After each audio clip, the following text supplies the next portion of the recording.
now on live.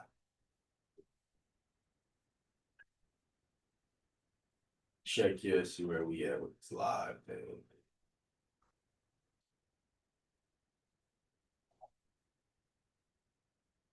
Now we are live on the YouTube and on the club deck. Wait, let me hit the club deck.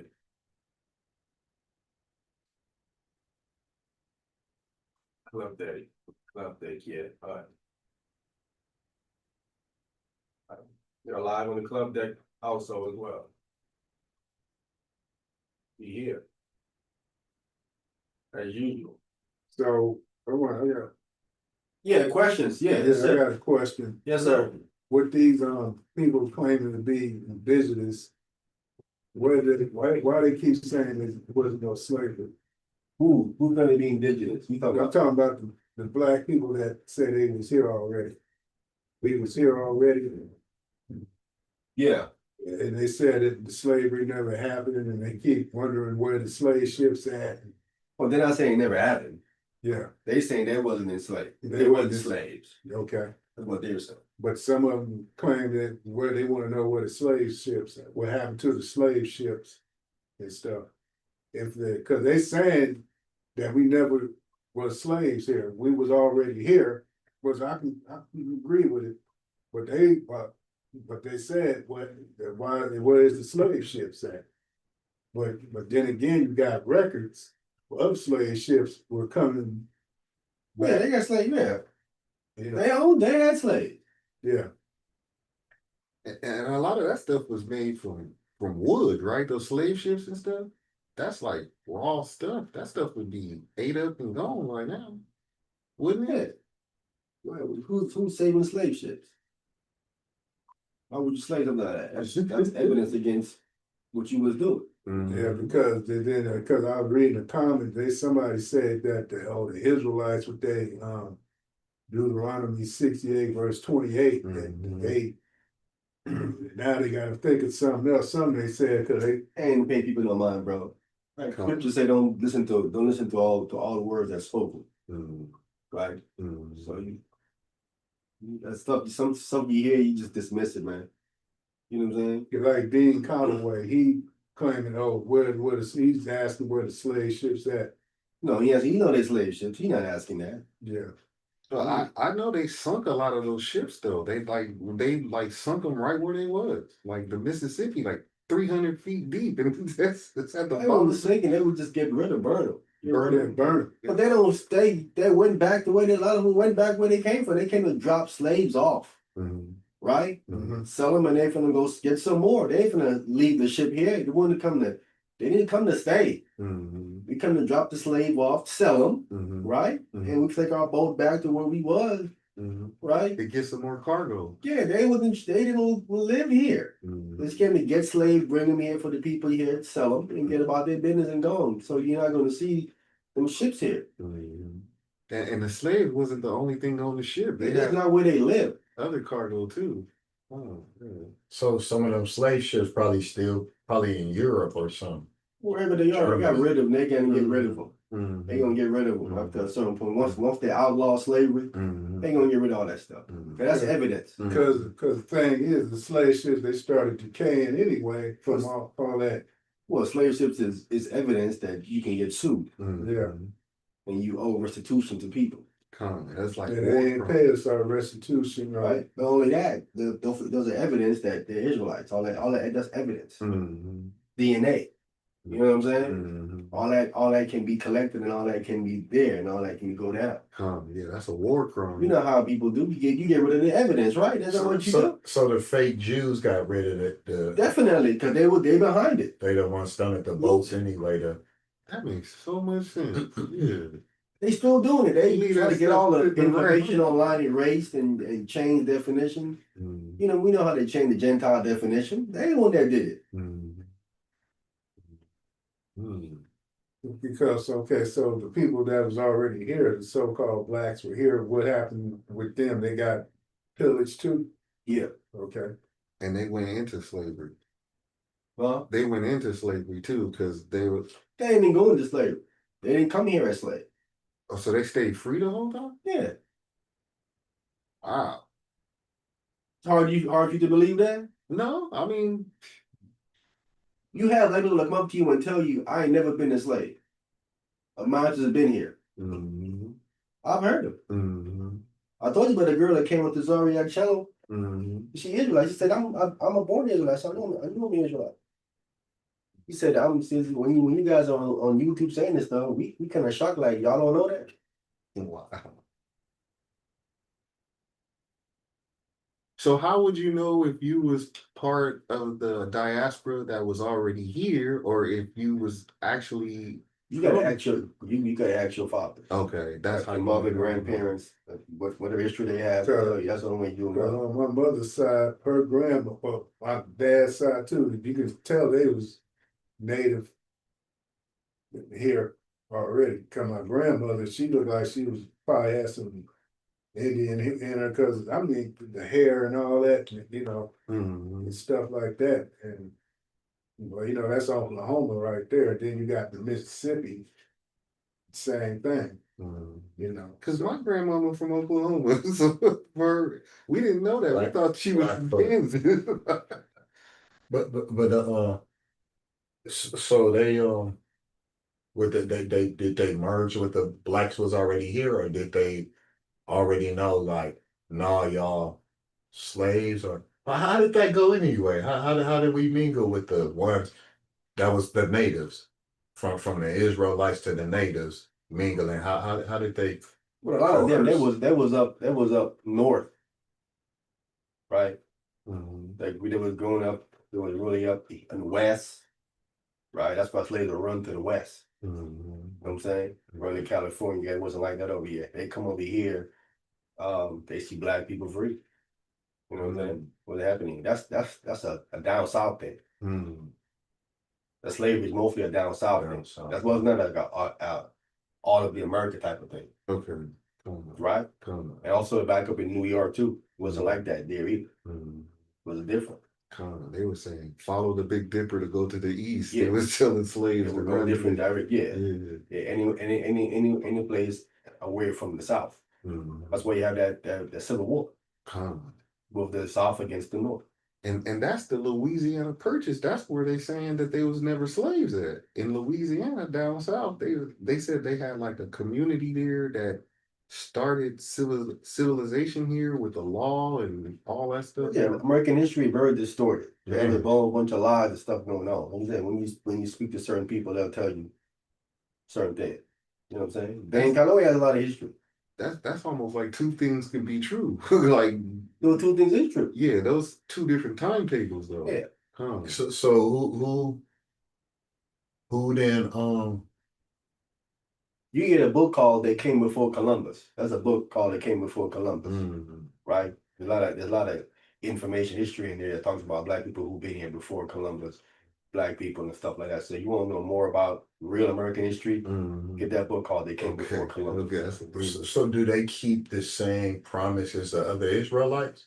What you mean? Because they didn't do slavery or go through slavery, they still got the same promise, same Same. same. thing. Statutes and commandments. Yeah. So they just went through what we went through They went through that way before. Way Yeah. before. Yeah. That makes sense. Yeah. Mm. Israel went to slavery on ship back in 70 AD. Hmm. Is Israel a natural born slave? Wow. Because the Indians were saying they seen us here when they discovered the land. Yeah, Indian had slaves. Hmm. Yeah, but it was also black Indians too. Yeah. It's not a book you can get. It's all black Indians. So there's a lot of history you can get to read up on this stuff. Every so-called black person was not a slave. Hmm. That's what that 12 chart make you think. That's why they don't do no real research and kind of dig up other stuff. Hmm. Hmm. Right? You need a bunch of historians. Can't be listening to one man. So they don't know no tribe or even really who Israels are. They don't know, they're guessing. These dudes are guessing. I was trying to say, no one know what tribe they're from. Let them fool you. Talking about they from Judah. You don't know what tribe you're from. If you prove it, prove you from that tribe. True. That is That's the whole point. That's a long short of the story. Prove you from that tribe. Talking about where we came up. Really? That's proof that you from that tribe. I ain't prove you from that tribe. You might not even be an Israelite. That's another thing that I'm looking at. They might not even be an Israelite. All you do is running around talking about the Israelite, find out they're not even an Israelite.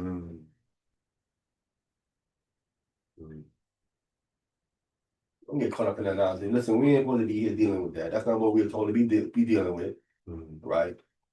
We told if you love me, feed my sheep, right? Keep our belief in the Messiah, keep Torah, right? Christ said, when I come, I'm going to divide the sheep from the goat. That's what he said he going to do. He didn't even told no Israel to go do that.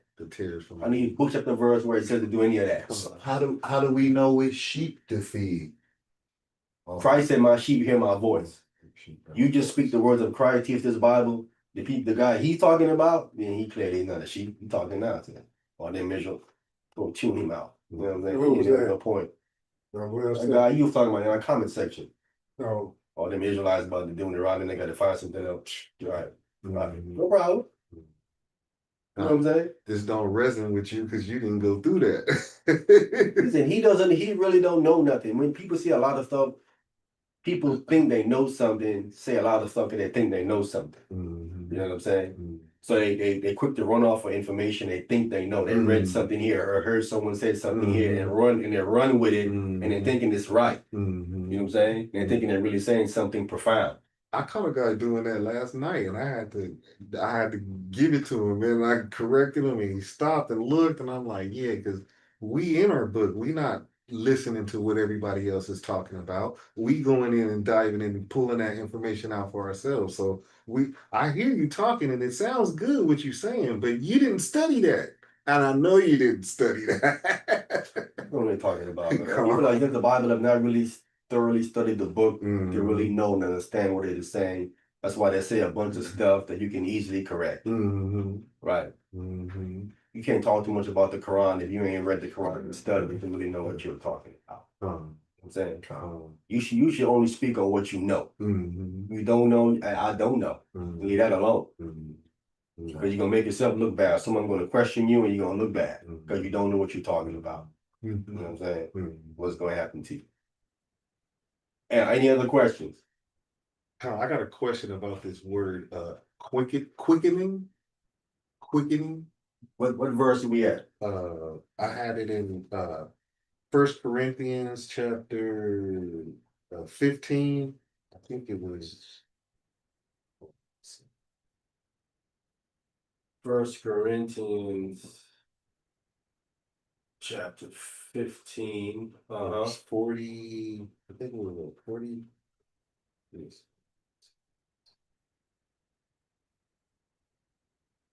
45? Come. Yeah.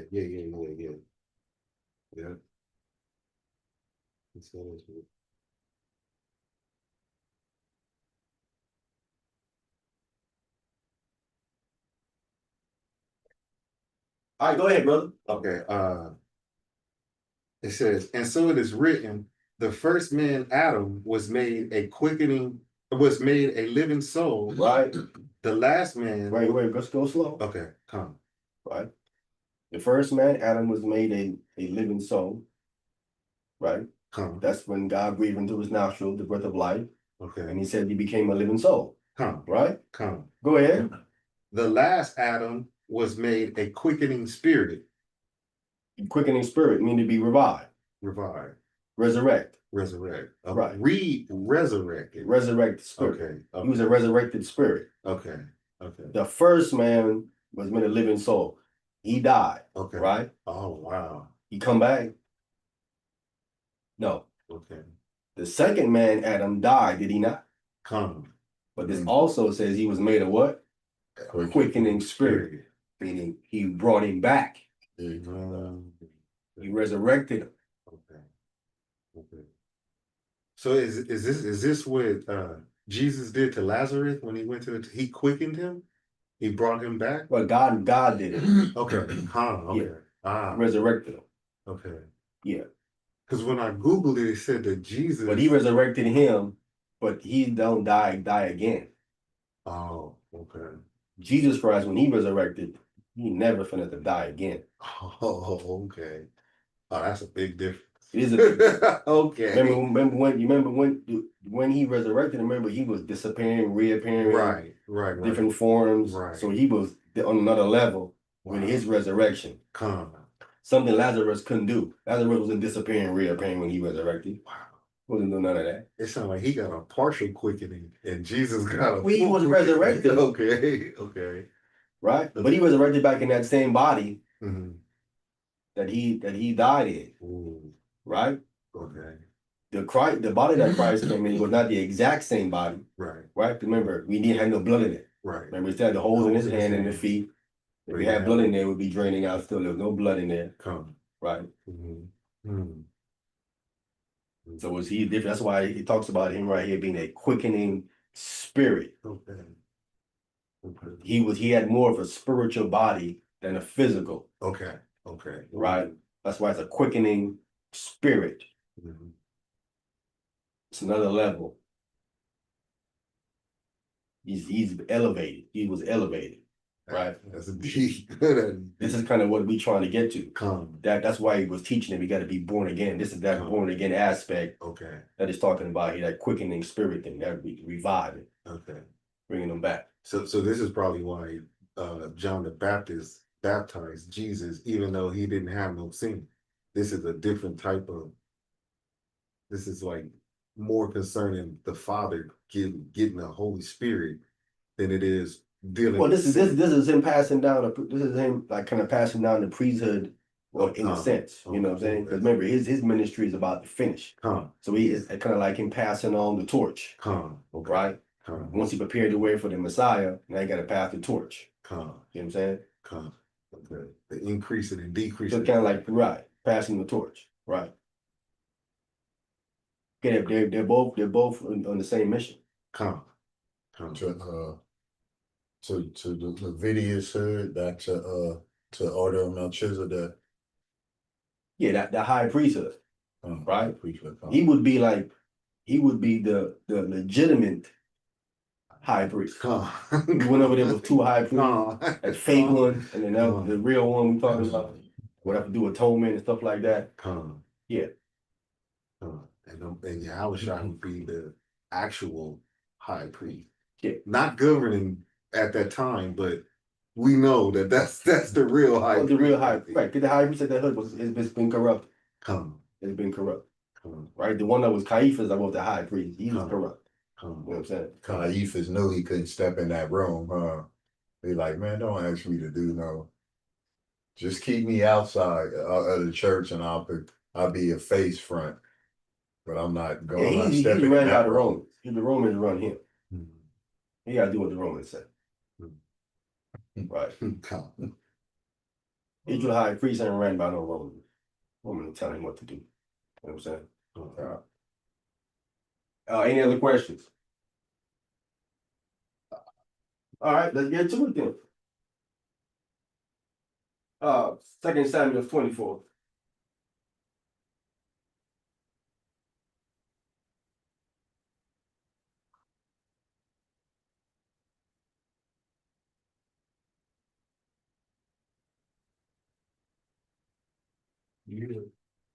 Start at verse 1. I had to go over this again. That's what you do. You go over stuff again and you got different understanding. 2 Samuel chapter 24 from the top. Go ahead. 2 Samuel chapter 24 from the top. And again, the anger of the Lord was kindled against Israel. So we clear. The Most High is upset with Israel, right? We got to go slow and chop it up. We can get what this thing is saying. Okay. Go ahead. Israel, and he moved David against them to say, go number Israel and Judah. Right. Now, what's interesting here with this situation is that the kingdom is not even divided yet, but yet it is referenced as Israel and Judah, right? But it ain't divided yet. Wow. It's like a foreshadowing of Wow. it's going to happen, right? Right there, Israel and I Judah, get it. I but get they're it. not divided yet. That's like saying This don't happen until Rehoboam, Come. right? After Solomon. That's the same as saying northern and southern kingdom. Northern and southern kingdom, right? But at this time, there is no northern and southern kingdom. They're one kingdom because they're in David's time, right? So God is mad at Israel, and he moved David to say, go number Israel. Why would God do something like that? Why would he move David to go number Israel? Because now David becomes a what here? David becomes a middleman, is he not? Oh, come. He's mad at Israel, is he not? Come. David is now put where? In the middle. In the middle. Come. Right? Come. If I'm mad at you, I'm supposed to deal with you correctly, right? Yeah. Why bring someone else in the middle of it? Why bring David in? What's the point of bringing David in? See? King. See, these are the things people don't pay attention to. There is a reason why he brings David in, which we need to find out. Well, didn't they ask for a king? What? Oh no, but well, no. That's yeah, way yeah. That's you're talking about before Saul. Come, yeah. We way past. Yeah. No. We had a king now. Yeah. We had a king now, right? So God moved David to go and number Israel and Judah, right? There's a reason why he wants David to number them. Let's be clear. Why does he want him to number them, right? Let's get the Torah verse on the numbering. Okay. Right? Okay. What does it entail? We need to get Exodus, the 30th chapter. Exodus, the 30th chapter, right? And we get at verse 11.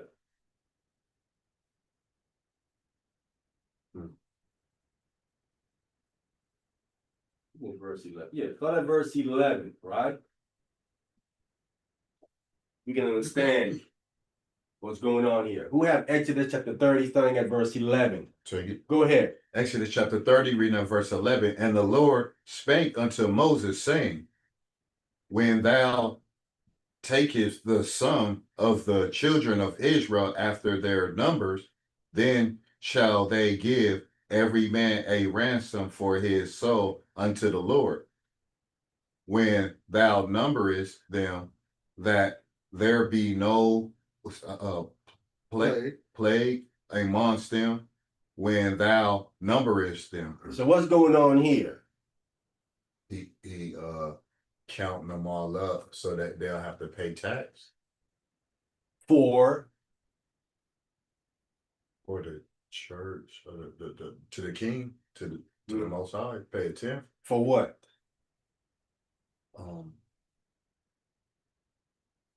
For that's an offering. Let's read it again. It sounds like the census. Oh, you guys are missing it. Oh, to the Romans again. Not to the Romans. We in David time. There's no Romans. There's no Romans yet. Y'all missing what the verse is saying. You should read it The again. sons of the children. Let me recap for you again. You see, that's why you got to pay attention to the details. God is mad at Israel. He then moved David to number them, to number Israel and Judah. What does this verse 12 say right here? Can you read it again? When thou takest the sum of the children of Israel after their numbers, then shall they give every man a ransom for his soul unto the Lord. When thou numberest them, that there be no plagues amongst them, when thou numberest them. What is this verse saying? Give them a ransom. Thou shalt they give every man a ransom for his soul unto the Lord. Strong men in Israel. No. He's mad at Israel. He tells David to go number them. Right? The numbering says when you take a number of the children of Israel, That he gonna kill according to their number, then every man got to give a what? Ransom. A ransom for his soul. Gotta pay So he to gonna live. kill him.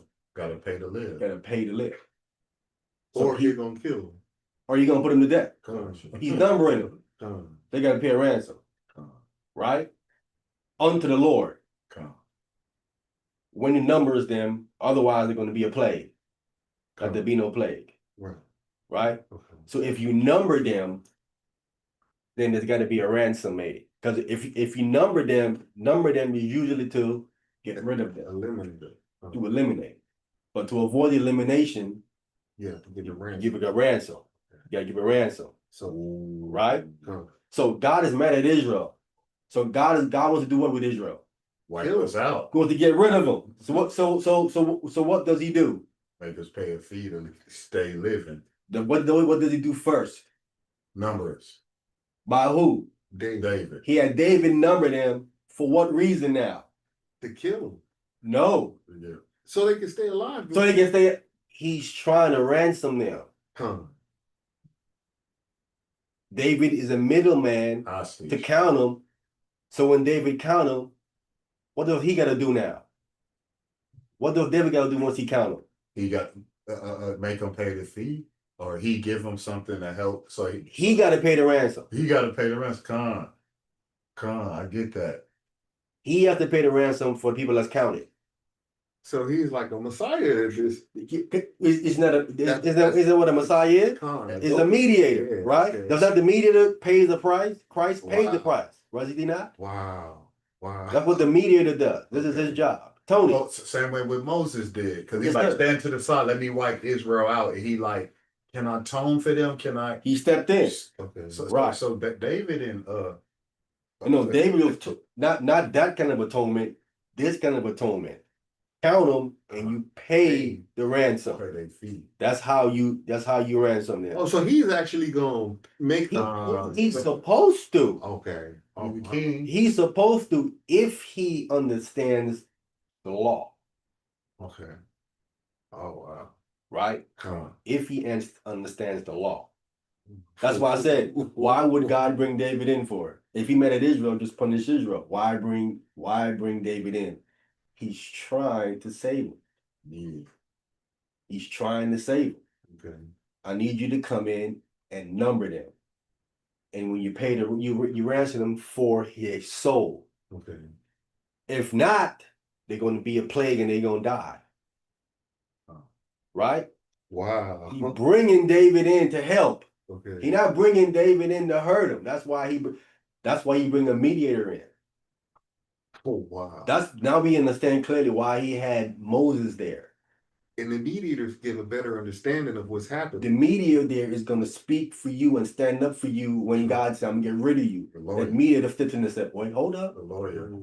Without that mediator there, what happens to you? You dead. You done. Done. You can't even speak. You done. You're not supposed to. You done. Right. Wow. That's why even today we have a mediator. Right. I'm gonna see. Okay, I'll show you. That's why I said. Wow. He said we have an advocate with the Father. Right? That's the mediator. So he mediates for you. What do they call that when a person speak for itself a cold? He's going pro bono. And ain't none of that up there, huh? No, can't go pro bono. I'm just thinking like at our will on earth as it is in heaven, like or that would probably be before before Jesus was made. You can go pro bono down here. That's your choice to go pro bono.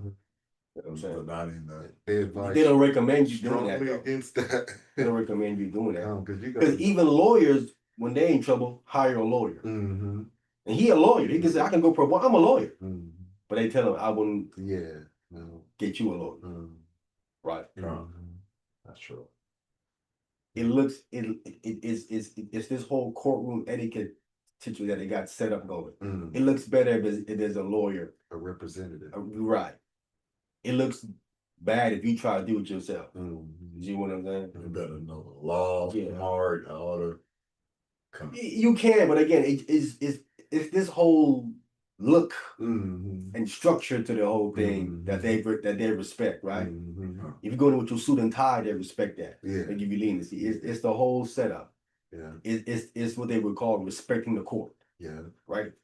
Yes, sir. That clip you showed us the other day when Pat Riley stood up, he said, "It's only one man who's up here really respecting me." This what you heard what he said? Yeah, I heard him. He had a tie on. He had a tie on. See? Yeah. That's how he views it. Mm-hmm. The rest of them that they have a tie on, he view them as disrespecting. Right. You know what I'm saying? Right. Wow. They'll get a harsher sentence. You know what I'm saying? Yeah, sure will. Wow. So you play the game, right? That was it. You play the game. You get the lawyer and so on and so forth, right? Because lawyers can do certain things you can't. That's what basically happened. There's certain things they can do you can't do. And they can schedule certain stuff too. You can't.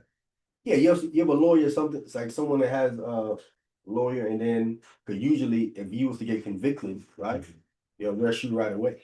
Right. And with a lawyer, Right. you get a day you can turn yourself in. Right. Later on. Yeah. Who does that? The lawyer do that for you. Mm-hmm. He said, yeah, you got it. He guilty, but he wouldn't turn himself in a month from now. Right. The judge be like, okay, Prepares, right? he allowed it. You on your own, he ain't for to allow that. Right. You know what I'm saying? Still popping up. Yes. It looks better with a lawyer, right? So David has been brought in through the intent for him to go ahead and number Israel and to pay the ransom. Because he's the king, he has the money. Mm-hmm. Right? And that's why he's brought in. His institution is to help. That's why he brought it. A mediator is to brought in to help. Right? No one brings a lawyer in or mediation in if he not there to help the situation out. These becomes pointless. So what did we do right here to make the Most High that mad? What incident we know what that is. They breaking Torah. They breaking Torah something. Okay. It's talking about breaking Torah. That's why God would get mad. You know Israel always breaking Torah. He's still breaking Torah to this day. Right? Yeah. And David has enough spiritual currency also to pay the Most High. Because No, this isn't about spiritual currency. We need physical currency here. You gotta break bread. There is a master plan that the Most High is doing here. We're gonna read we gotta read the whole thing down again. Okay, all right. But we gotta go in increments. Okay. I'm bringing you increments. I'm going real slow, right? We only understand why they brought David in. Right? The mediator, he's supposed to know what we're reading here. Right? According to Deuteronomy 17, the king puts him a copy of the law. Right. He's supposed to know. Right? Who was reading? Tony. Go ahead, Tony. Verse 13. Yes, sir. This they shall give everyone that passeth amongst them that are numbered, have a shekel after the shekel of the sanctuary. You gotta give half a shekel, right? Shekel would be silver. Go ahead. A shekel is 20 gurish, and half shekel shall be the offering of the Lord. All right. Go ahead. Verse 14. Everyone that passes amongst them that are numbered from 20 years old and above shall give an offering unto the Lord. So we understand there's 20 years and above. So when he's going to count them, he ain't counting 19 and below. He's counting 20 and above. Right? Go ahead. 15. This rich shall not give more. The rich ain't going to give more because they rich. Go ahead. The poor shall not give less than half a shekel. He ain't going to give less because he's poor. Go ahead. When they give an offering unto the Lord to make an atonement unto your souls. For your soul. I mean, for your soul. You're making an atonement. They're making an atonement for their soul. When they number something to destroy it, but the atonement offsets it. Okay. Right? The shekel, the payment, the half a shekel offsets it. Right? Go ahead. And thou shalt take the atonement money of the children of Israel and shall appoint it for the service of the tabernacle of the congregation. So that money goes to the service of the Most High and the tabernacle. Right? That's where that money goes to. Go ahead. That it may be a memorial unto the children of Israel before the Lord to make an atonement for your soul. So we got two things operating here. So God is trying to get some money raised Mm-hmm. to go ahead and get for the service of the Most High what he wants something done. Mm-hmm. And at the same time, it's going to atone for their souls because he's mad at them, Mm-hmm. right? Mm-hmm. At the same time, I'm going to try to save you, Mm-hmm. and I'm going to go ahead at the same time do something for my service that I'm dealing with, right? Okay. Doing all this all in the same time. This is what we're going to see transpires back where we had in 2 Samuel chapter 24. Tony. Could I'm just thinking to ask, could another right like the Japanese that did atonement like this? Like what we did, not that it would have worked for them, but like everybody try to give up something knowing they was in the wrong. Like the Japanese, like we've been eating pork going wild lately. Let's all try to give up an atonement for an earthquake or a typhoon hit us. You think that kind of might have worked in their favor? Somewhat. Excuse me, I don't know. I'm not following what you're saying. Like that it being another nationality. Like if the Japanese tried to like make up for their tone, like let's all give a 10th or something because we know we messed up. They didn't have no agreement with God with nothing like that. Mm-hmm. So it would be just as useless. They did not have no agreement with that. Nobody to atone for the. There's no agreement. Here. There's no agreement with them for that. All right. Or they got a different God for that already. Buddha God or something.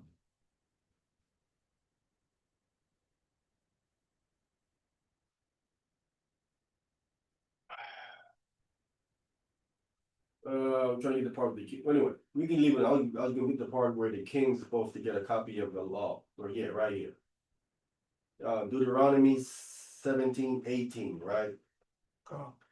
It says, and it shall be when he sitteth upon the throne of his kingdom, that he shall write him a copy of this law in a book, out of that which is before the priest of the Levi. So the king's put up a copy of the law, right? He's supposed to know. All right, let's go back to 2 Samuel's here. Like the 2 Samuel's here. Right. Matter of fact, let me I need someone to get 1 Chronicles 21 and 1.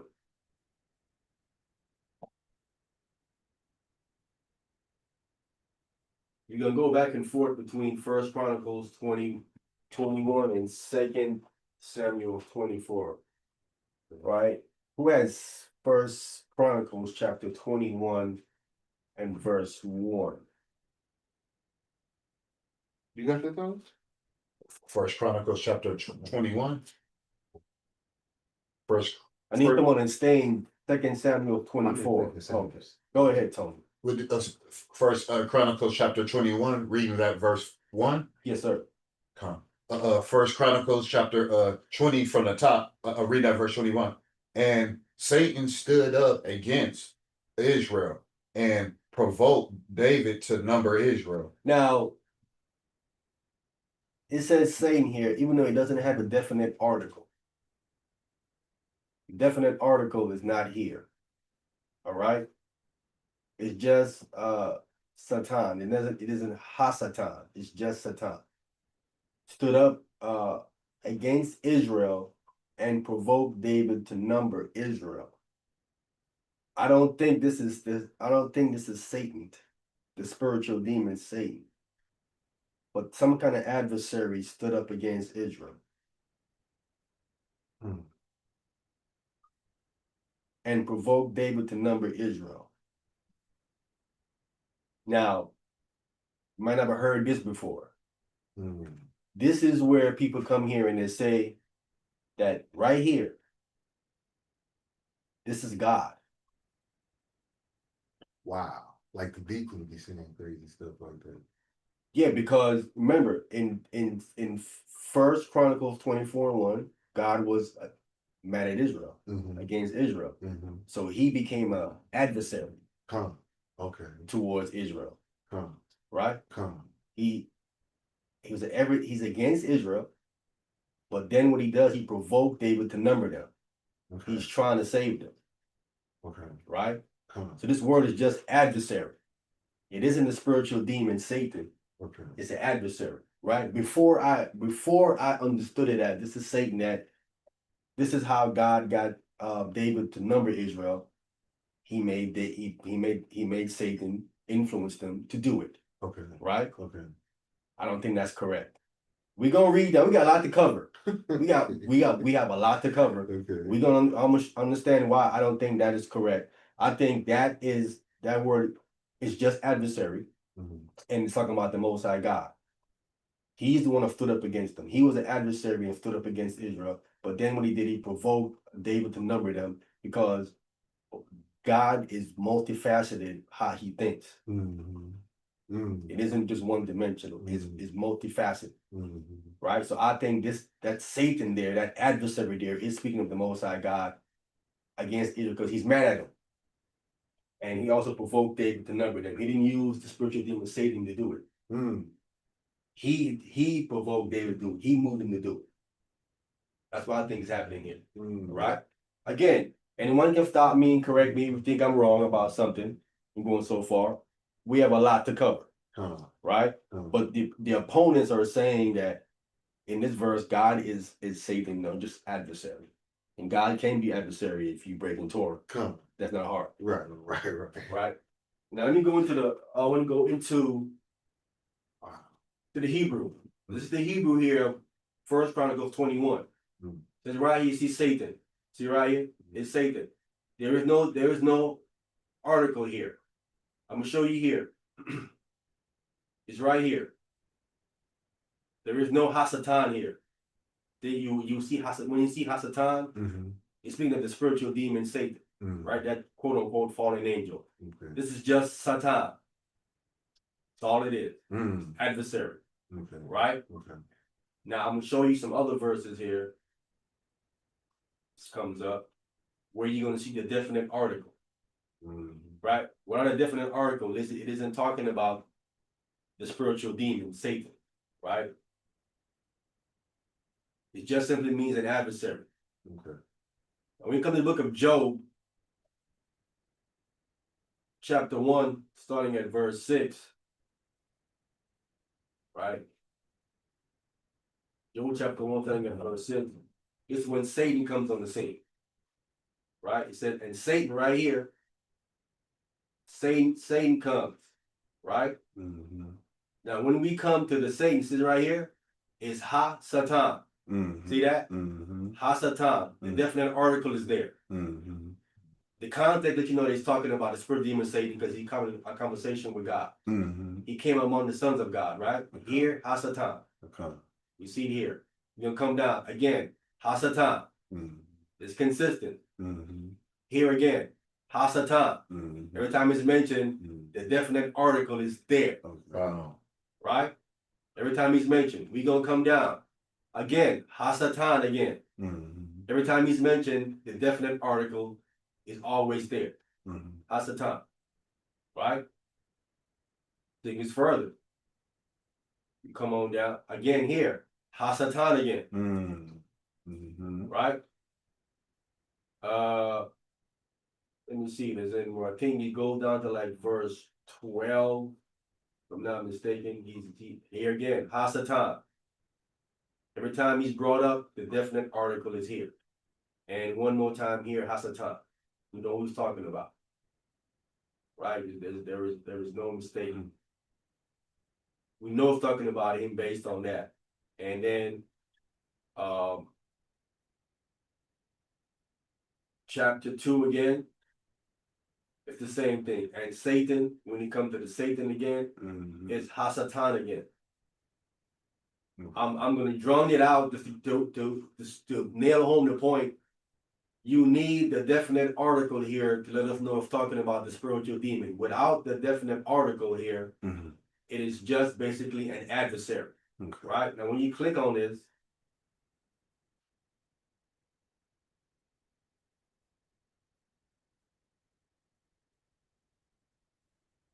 the English does not show it. That's why I go into the Hebrew and show you that it's Ha-Satan. That's what when we read there in 1 Chronicles 21 and 1, it is not there. I showed you it was just Satan.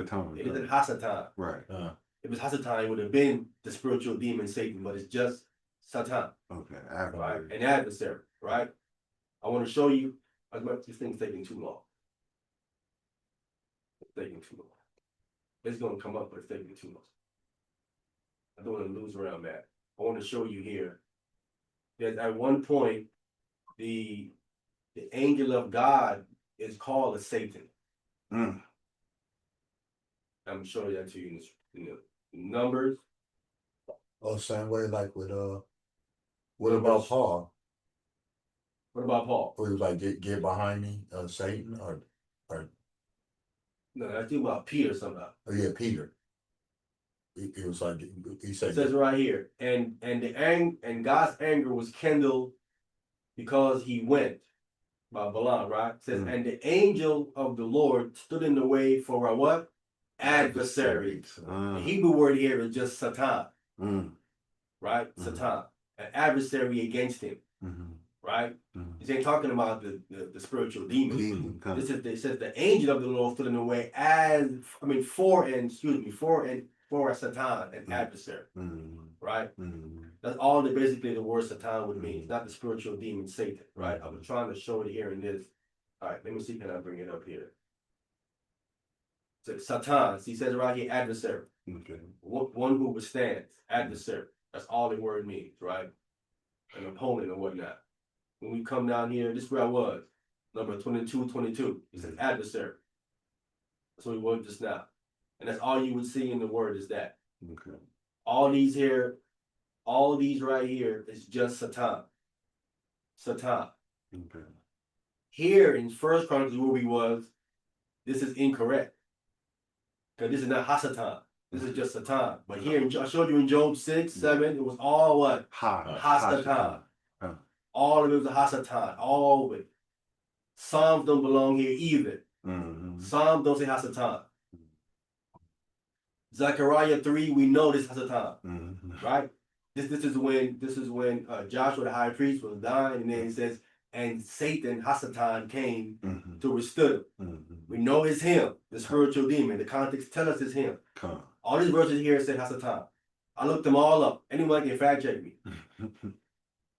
Psalm 106 don't have Hasatan there. There's no definite article there. It's not here in First Chronicles 21 either. And over here the same thing. It's just Satan or La Satan you would see.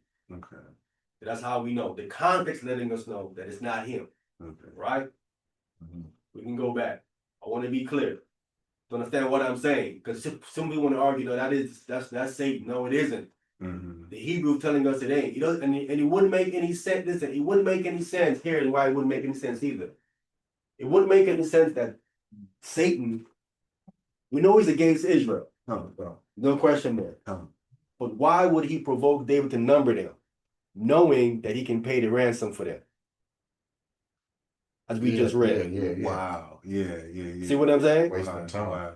Yeah. He would against Israel, but he wouldn't provoke David to number them. Right. Unless he has another plan to prevent David from paying the ransom. Okay. Right? Or the people themselves can't pay for themselves. Right? That's the only way that would work. Okay. Otherwise, it's with defeating its purpose. Right. Right? That's why I'm saying that this Satan here is the Most High. He's against Israel, but he's trying to save them by bringing in a mediator to number them and pay the ransom that half a shekel will be read. Right. This is what he's doing. Right. Right? Wow. Only makes sense. Only makes sense, right? We got to make sense of what the text is telling us. Right. The devil don't want no hostage. The devil don't want that. What are you gonna do with it? Yeah, he want to kill and destroy. He can give you all the riches. He don't want your riches. You want your praise. Right. But even if he done and David pay, it's going to go to the Most High anyway. Nothing going to him. Right? So he wouldn't do that. And his thing isn't to bring a mediator in. Right. That's not what his thing is. Right. Yeah. He more so the accuser. Right. Bring the stuff up. So he wouldn't provoke them to number them. I think that's the Most High doing that, bringing them in. Right? Who was reading in First Chronicles? What's that verse? 21 verse 2. First Chronicles chapter 21, reading that verse 2. And David said to Joab and to the ruler of the people, go, number Israel and from Beersheba even to Dan. That's from the top to the bottom, right? Go ahead. And bring the number of them to me that I may know it. That he may know it, right? Because then he has to go give that a half shekel. We supposed to, according to what the Torah we just read, right? Supposed to. Because remember, if you number them, you either pay the half shekel or they're going to be a plague and they're going to die, right? So you want to engage in numbering Israel unless you have an idea of paying at a half shekel. Right? You have to do that. Okay? Who was reading? Keep going, Tony. Verse 3. Yeah. And Joab answered the Lord, make his people 100 times so many more as they be, but my Lord the king, are they not all my Lord's servants? Yeah, they're all your servants. Like you, why you want to do this? Go ahead. Why then does my Lord require this thing? Why will he be a cause to trespass to Israel? Right. So he's saying you gonna trespass because he know numbering them not a good thing. Unless you're gonna pay the half shekel. Right? He said it was you ain't trying to pay the half shekel.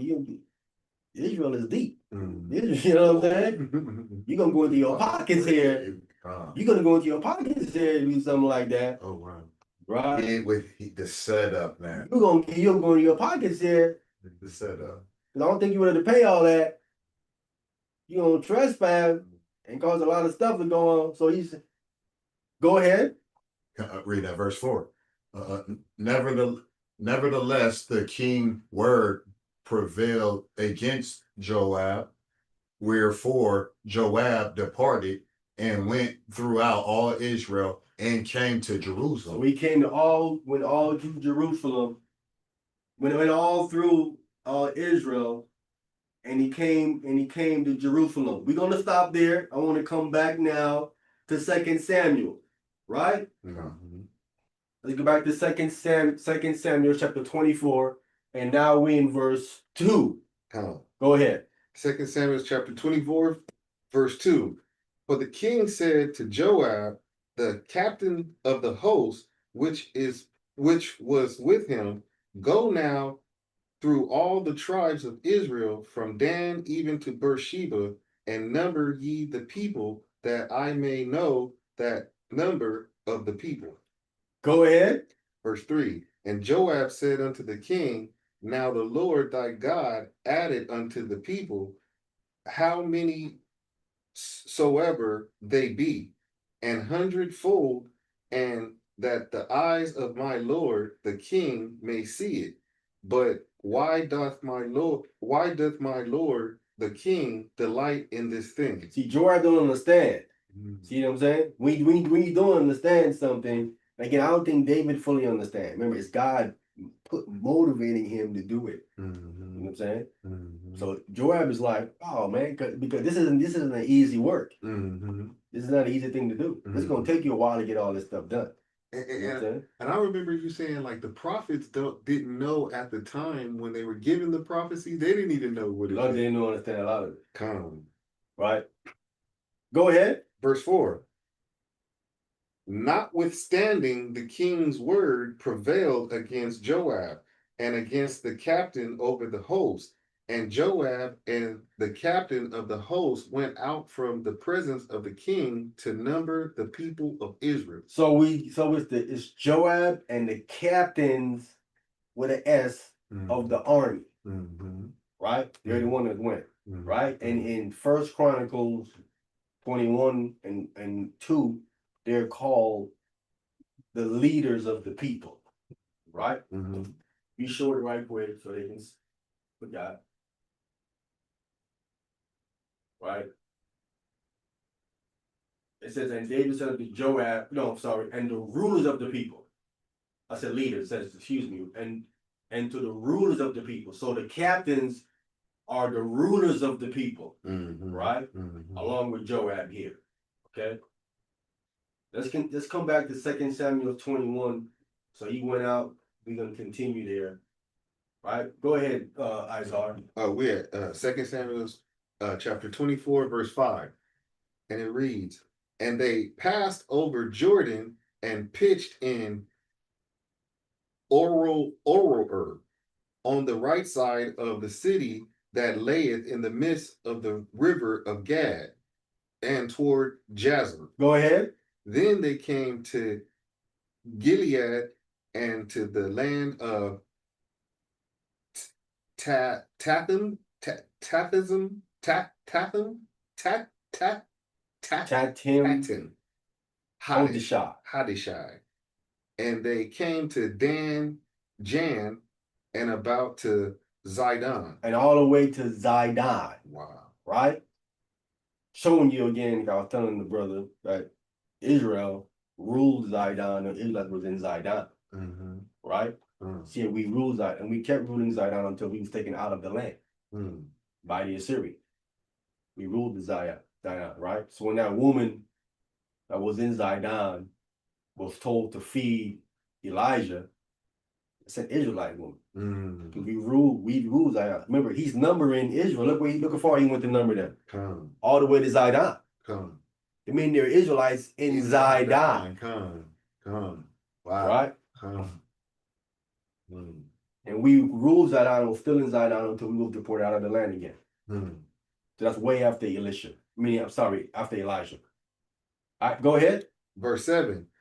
And came to the stronghold of Tyre, and to all the cities of the Havitites and of the Canaanites, and they went out to the south of Judah, even to Beersheba. And all the way to Beersheba. So this is all the cities they went to.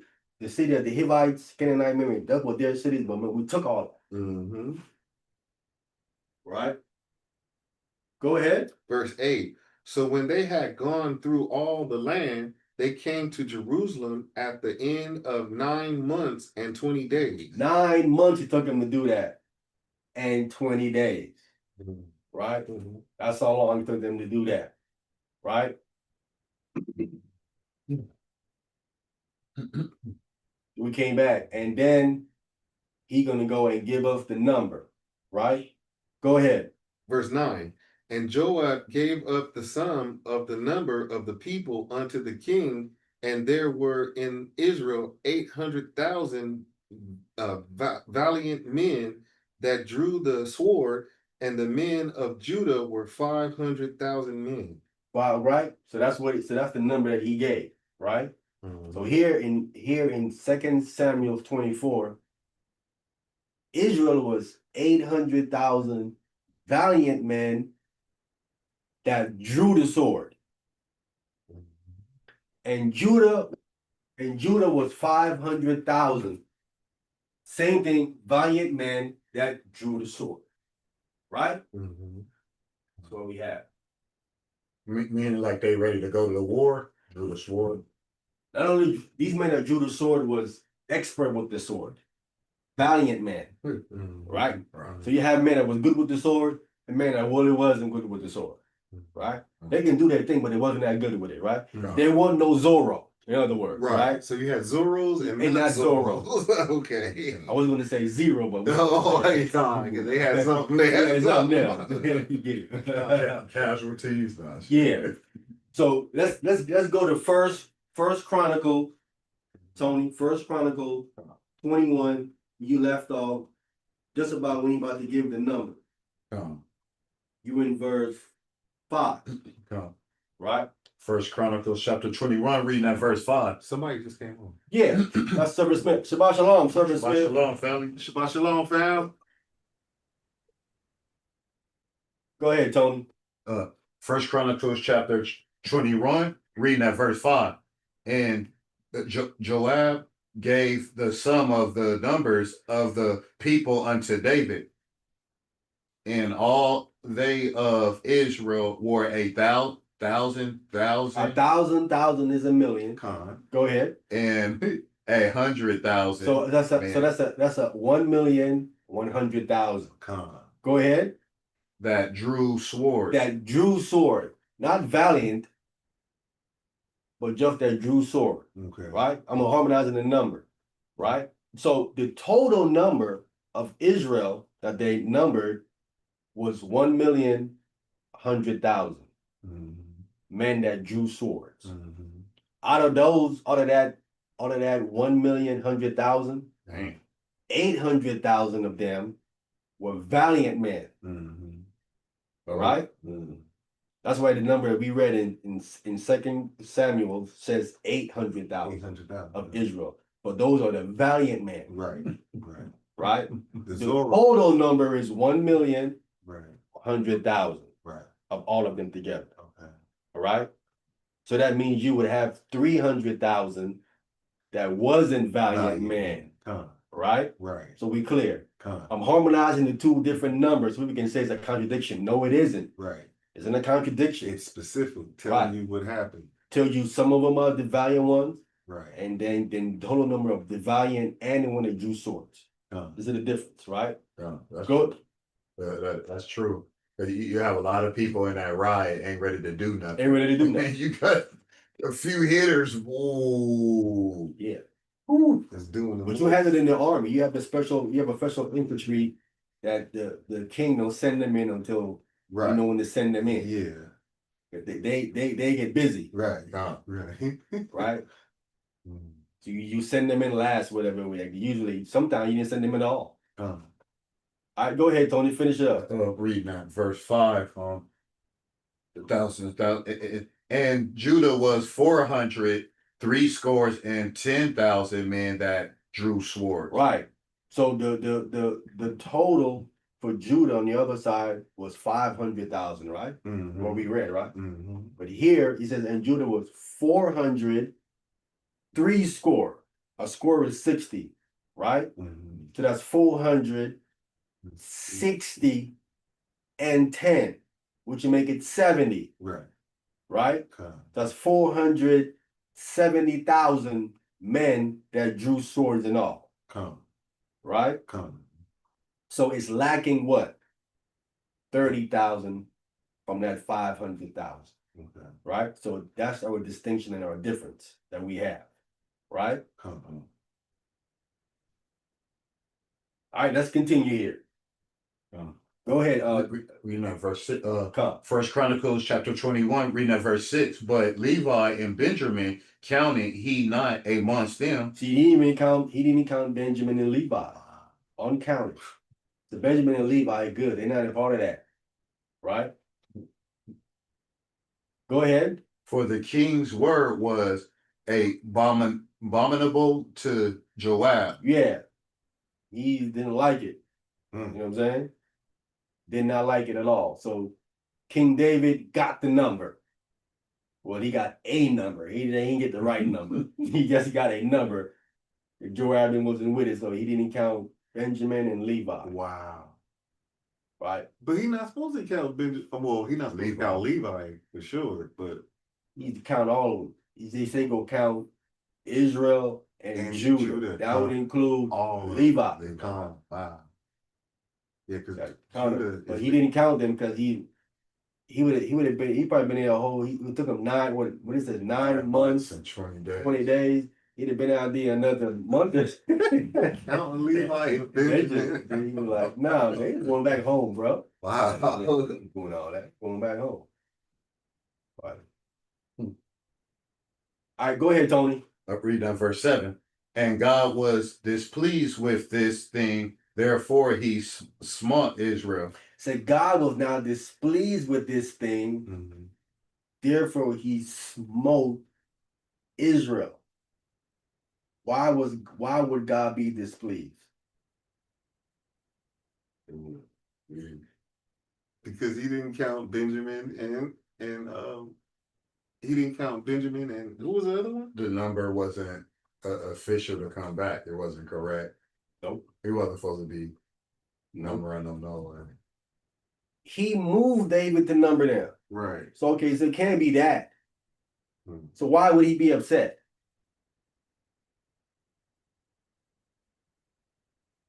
They not showing. The only reason why he would be upset The half shekel is not paid. The half shekel is not paid. The half shekel was not paid for the ones that were numbered. You ain't worried about Levi and Benjamin, they weren't numbered. Right. But the one that was numbered that was gave, a half shekel had to have been paid to God's service for all them that was numbered. Okay. It wasn't paid, so immediately God was displeased with this thing. And what he did? He smote Israel. What came? The plague, as we read, right? There be no plague among you. The plague came, and the plague. The shekel wasn't paid. It wasn't paid. Who was supposed to pay? David. David was supposed to pay. King David. King David was supposed to pay. Let's read the next verse, Tony. Daddy David. Reading that verse 7, Shabbat. And God was displeased with this thing, therefore he smote Israel. Go ahead. Verse 8. And David said unto God, I have sinned greatly. He said he had, what would be his sin again? Not paying the ransom. Not paying the ransom. Go ahead. Greatly, because I have done this thing. But now I beseech thee, do away with iniquity of thy servant, for thy have done very foolishly. For he have done very foolishly in not paying the half shekel. Right? Man. We're going to stop right there. Don't come back here. Very important. We got to go to 2 Samuel because we need to put it together. We understand, right? So we understand that the next verse here, there is something before it, before we get to verse 9 that we need to read. All right? Let's go back to 2 Samuel, chapter 24. And you left off where? Who you leave off at? You think in verse 10, I think, right? Yeah, verse 10. Can we just get the numbers? Okay, come on. Verse 10. Go ahead. 2 Samuel chapter 24, verse 10. And David's heart smote him after that he had numbered the people. His heart smote him after he had numbered the people. Go ahead. And David said unto the Lord, I have sinned greatly in that I have done. So people think when they read this, it's because he numbered them. I thought the same thing too was what I thought the problem was because he numbered them was the problem. But when you read the numbering, it talks about the half shekel, right? It wouldn't make sense that he sinned in numbering them if God put him to number them. The one we just read, Right. it says God moved them to number Israel. Write it out. That's right. So if your conclusion is the numbering is the problem, then you're saying God moved David to sin, Right. which wouldn't make any sense. Right. God wouldn't move you to sin. Yeah, he don't do that. No, he wouldn't do that. The sin have to be David didn't pay the half shekel. Right. That would have to be the conclusion you would come up with. It's the only way to make any sense, right? Right. The only way. His heart smote him because he's supposed to know the law that he's supposed to pay the half shekel. Don't worry. By the time we done, he gonna end up paying. Okay, good. He gonna end up paying something, that's for sure. The man after God's own heart. He ain't Go ahead. Go ahead, though. No, go ahead. Oh, me? Get finish verse 10. Come. I have sinned greatly in that I have done, and now I beseech thee, O Lord, take away the iniquity of thy servant, for I have done very foolishly. Go ahead. For when David was up in the morning, the word of the Lord came unto the prophet Gad, David's seer, saying, Go and say unto David, Thus saith the Lord, I offered thee 3 things. Choose thee one of them that I may do in unto thee. So choose one of them that I may do it unto thee. All right. Go ahead. Verse 13. So Gad came to David and told him and said unto him, Shall 7 years of famine come unto thee in thy land? So that's the first one, right? 7 years of famine. You know, when we read the Septuagint says 3. right? The Vulgate different stuff says 3. I think the scribe got this one wrong. We're gonna read in First Chronicles where it says 3 there as well, right? And the Septuagint is another witness that says 3.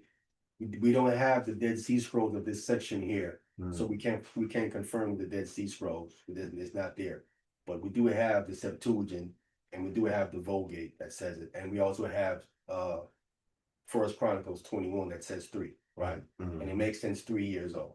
Some people are arguing that it is 7, which doesn't make sense of the timeline here. That wouldn't make any sense, right? So one of them is actually 3 years of famine to come on to thee in thy land, not actually 7. Go ahead.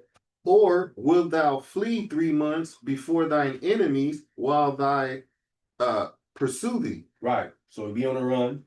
Go ahead. Or that there may be 3 days pestilence in thy land. And that's the third one. 3 days pestilence in the land, right? Go ahead.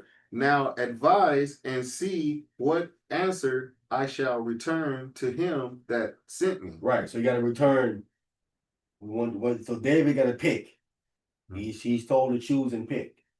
Right? I want to pause right there. He told to pick. I want to get to First Chronicles, Tony, First Chronicles 21. And where you left off at? 9, right? Yeah. Go ahead. First Chronicles chapter 21, reading that verse 9.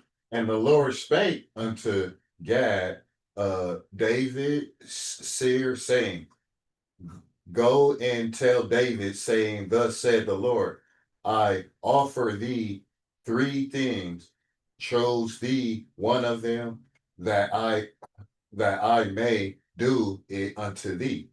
Go ahead. 11. So Gad came to David and said unto him, Thus said the Lord, choose thee. Go ahead. Verse 12. Either 3 years, famine. See, 3 years here. See, he says 3 years here. Second Samuel is saying 7. It's supposed to be 3, right? Again, Septuagint says 3. And you got the Vulgate that says 3. And I think the scribe made a mistake. These things happen. You know what I'm saying? But 7 it's spelled out wow, you really? No, it's spelled out, but that's Hebrew. Okay. You can make mistakes in that. Again, you Dottings and copying many manuscripts. Sometimes you can make a mistake. You know what I'm saying? It isn't a big deal. Right. You know what I'm saying? It isn't a big deal. But we had the Septuagint to help us. The Septuagint said it's 3. So that manuscript that they had for the Septuagint, it says 3 there. You know what I'm saying? I just think the scribe made a mistake because this is copies of copies of copies. It isn't a big issue. Right? So either 3 years famine, go ahead. Either 3 years famine or 3 months to be destroyed before thy foes. Right. So we have to the extra here that 3 months to be destroyed, not just fleeing from them, but you're being destroyed before your foes. 3 months. Go ahead. While that the sword of thy enemies overtake thee. See, the sword would take him. So it wasn't just him running. His people gonna be dying as well. It sounds so bad. Army. It's a bad, Getting chased down by horses with swords. Either way you take, people gonna die. 3 years famine, there's gonna be some death. You run from your enemies, there's gonna be some death. Right? Go ahead. Or else 3 days the sword of the Lord, even the pestilence. So we see the sword of the Lord is the pestilence, right? Remember, we talked about that when we read the counting, that there be no pestilence among you, which we understand here is the sword of the Lord, right? That's how he's putting people to death through the pestilence, and it's called the sword of the Lord. Go ahead. In the land, and the angels of the Lord destroying throughout all the coasts of Israel. Go ahead. Now, therefore, advise thyself what word I shall bring again to him that sent me. Right. So you have to pick again. So we got additional information here based on those three things that we're given. It's the same thing that we see in the gospel record. The gospel record, all four will give you additional information about that same event. That's why you need to read all four. Like here, we need to read both chapters. We're gonna get the complete picture. Right. Right. There's different things being said. There's a lot of stuff that's happening here. But they are mirroring each other. Yeah, they're complementing each other. Right. Get more people to understand what's happening here. So he talking about that. That's David talking about the Most High to them that sent me. Yes. Right. So but again, we don't get in second Samuel that he didn't count Levi and Benjamin. Right. We get it here in First Chronicles, right? So we need both to understand. You already get the whole picture. Right. All right, go ahead, Tony. Verse 13. And David said unto Gad, I am in a great strait. He's in a great strait. In other words, he's between a rock and a hard place. This is basically what he said. Right. Go ahead. Lest me fall now into the hand of the Lord, forever great are his miracles, mercies, but let me not fall unto the hands of men. So he don't want to fall into the hand of men. So he don't want to be pursued by his enemy, right, and being destroyed. So he doesn't want to pick that. So basically what he did was he kind of like left it up to the Lord. Right? Process of elimination. Yeah. Leave it up to the Lord. You want to lean on the Most High's mercy. Okay. Right? Go ahead. So the Lord sent a pestilence upon Israel and their Israel from Israel. Oh, go ahead. 14. So the Lord sent pestilence upon Israel, and there fell up, and there fell of Israel 70,000 men. 70,000 men fell. All right. So the Lord bring the pestilence because it's as he said in the counting. If the half shekel ain't paid, he's going to bring what? Pestilence, right? Which is a plague. Right? So when that's the plague that he's going to bring. The Lord's sword. The sword of the Lord. Right? And 70,000 men died because, as I'm saying here, that half shekel was now paid. Tony. So hearing the word all Israel is not of Israel, all Israel's not looking forth to even seeing a promised land or even receiving eternal life. Well, a lot of Israel don't know that they're Israel. So that we not being on the same structure or on the same page, that's where like it would be considered like they not Israel because they not doing the same duties as you. No. Or they just not following the Lord law. They get a blindness on them. Paul said blindness in part happened to Israel until the fullness of the Gentiles come in. Right. So there's a blindness upon Israel. They don't know who they are. Right? But not the elect. Said the elect wasn't blinded. Right? So he's got a blindness on them. A lot of them don't know that they're Israelites. The sheeps. In the sheep, right. A lot of them that's in the churches. A lot of people in them churches, hey, they're Israelites. They just don't know. They think they Gentile. They think they're non-Israelites. They got that blindness on them. That's what there's a blindness upon. Until the fullness comes in. Until the fullness of the Gentiles become in, which is we coming up on that for sure. It's chipping away fast upon them, on their rulership. All right, go ahead. Verse 15. Oh, wait, stop right there. Stop at 15. Let's go back to second Samuel 24. Over you are, Tony. We're gonna come right back. Come right back. All right, Izar, we left off at I think 14. 14? Yeah, because he said 14. Yeah, you're right. Yeah, go ahead. 2 Samuel chapter 24, verse 14. And David said unto Gad, I am in a great strait. Let us fall now into the hand of the Lord. Right, let us, me, Israel, will fall into the hand of Yahweh. Go ahead. For his mercies are great, and let me not fall into the hand of man. Go ahead. Verse 15. So the Lord sent a pestilence upon Israel from the morning even to the time appointed. And there died of the people from Dan even to Beersheba 70,000 men. right? Line up with what we read in First Chronicles, right? Mhm. Go ahead. Verse 16. And when the angel stretched out his hand upon Jerusalem to destroy it. So now remember, the angel, he went through all the coast of Israel, Mhm. and that's where them 70,000 died, Mhm. right? So now he's coming to Jerusalem. Mhm. He coming to the capital now to Mhm. destroy, right? Mhm. So he stretched out his hand upon Jerusalem to destroy it. Go ahead. The Lord repented him of the evil, and The Lord repented him, meaning the Lord what? Repent means to turn. The Lord turned him, Mhm. right? Turned him from that, right? Turned him from what he was about to do. Go ahead. And said to the angel that destroyed the people, it is enough. It's enough. 70,000 is enough. Go ahead. Stay now thine hand. Oh, stay now thine hand. Stay your hand, right? Keep your hand right where it is. You know what I'm saying? Mhm. Go ahead.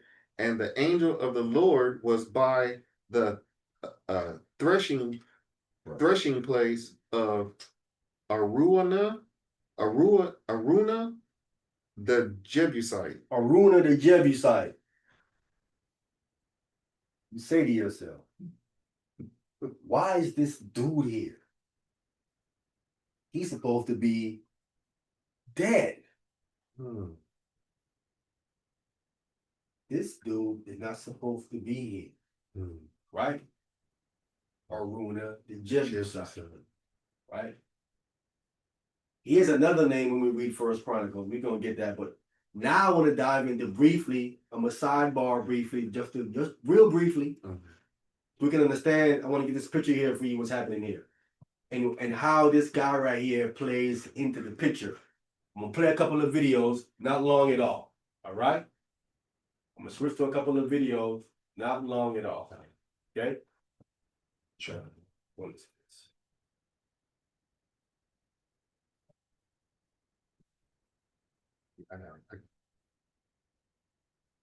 David, in the location where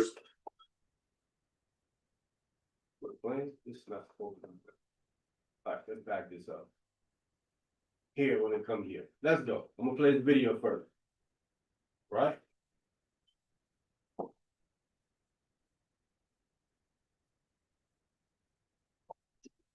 David, who previously ruled for 7 years in Hebron, conquered the Zion fortress and turned the Jebusite city into his national and religious capital around 1000 BC.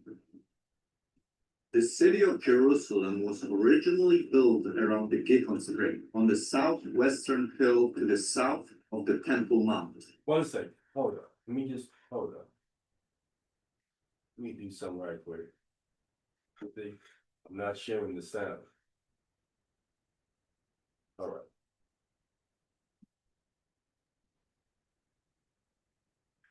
All right. Let me go back. Wasn't sharing the sound. Glad I checked so we can get it. David, who previously ruled for 7 years in Hebron, conquered the Zion fortress and turned the Jebusite city into his national and religious capital around 1000 I want to BC. say fair use. This is from the channel Israel My Channel. All right. You know, go check it out. This is where this video comes from. Want to give the person the respect that it's from their channel, right? Israel My Channel, City of David, right? You'll talk about the Jebusite city. We're just really reading about the city of David, right? How he got the city, right? And where Aruna the Jebusite, I believe, comes into play here. This is only 6 minutes long. The city of Jerusalem was originally built around the Gihon Spring, on the southwestern hill to the south of the Temple Mount. The city of David was very narrow, about 80 to 100 meters wide. The east side has a steep slope of about 60 degrees. Though smaller, steeper, and more difficult for construction than the western hill, the city of David was chosen because of the water source. the Gihon Spring. In an archaeological excavation that is currently taking place at the top of the city of David, remains of a large and impressive building have been found, which may be identified with King David Palace. I want to stop right here right quick in this video. All right? Mm. And you can see up here, it said the threshing floor of who? Aruna. You just read about Aruna the Jebusite. This is the threshing floor right here that he had. Right? David, he going to Aruna. David, so we're gonna read about this right here. I want to show you what it is. We're gonna read about this right here. This whole section here, or this whole top section here. Okay. Right? I believe this whole top section here, if you see it's pointing up here, this is Mount Moriah. Right? Mount Moriah is where Solomon ultimately builds the temple. He builds it here. But I believe this down here. This is somewhere down here in the city of David. This is somewhere down here in the city of David. Okay. According to the scriptures, the temple was in the city of David. It wasn't elevated up way above it. What, Solomon? It was somewhere down here. Solomon's temple, huh? Yeah. It was somewhere down here. This is where it was. It was somewhere down here. This part right here, I think came later. I think the Romans built this later. Romans built this later, and they built they fort up here. They garrison up here. Right? With a garrison up here, then there was a bridge that ran down to the temple. They think I'm making it up. No. Yeah. I'm gonna pull the scripture. Can we get Acts?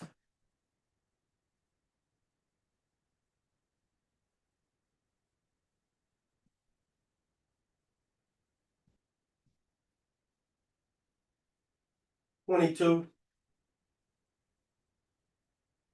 We get the correct verse.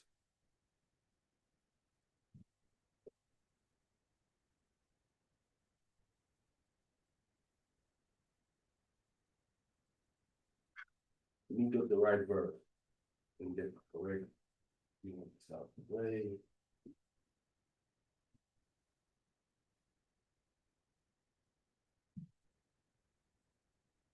So I can show this and show you. Show and prove.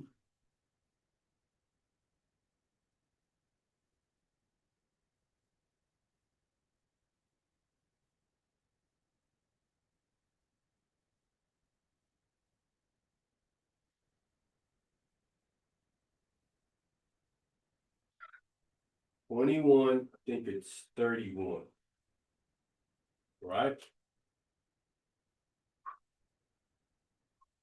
No, they don't go to 31. Wait, it's 20. I'm on 31, that's why. Oh.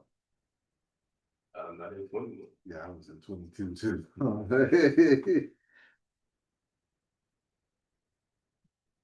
It was around 31 here. Right?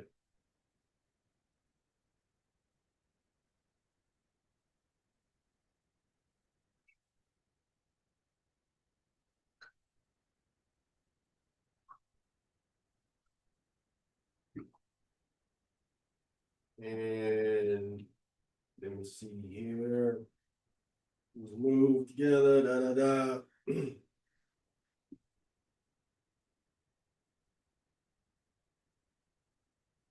Chief priests and all of the people. Okay. We got Acts chapter 21. Right? Let me start at verse 30. I'll take it. Go ahead. Acts chapter 21, reading at verse 30. And all the city was moved, and the people ran together. And they took Paul. So they grabbed Paul, go ahead. And drew him out of the temple. Threw him out of the temple because they thought he had brought some Gentiles in there. Go ahead.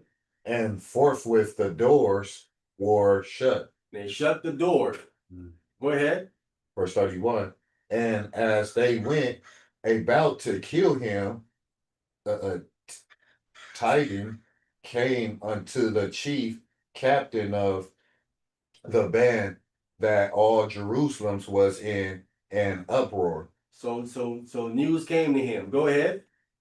who immediately took soldiers He took soldiers. Go ahead. and centurions and ran down He ran what? unto them. He said he ran down. That means he was at an elevated position with the soldiers and the centurion. Remember, he's running down where to the temple. So where he was, he's in a position above the temple. So he ran down to the temple. There was some kind of bridge that links him to it. Remember, Paul was thrown out of the temple, from the outside, and then they're running down, and it says, unto them. They're trying to kill him outside the temple. They can't kill him inside because they will defile the place. They got to throw him outside the doors, shut the doors, and then outside trying to kill him. Right? So I'm showing you here that what the temple was in this picture, it was an elevated position. Because we have right here in this picture here, let me go back to it and show you.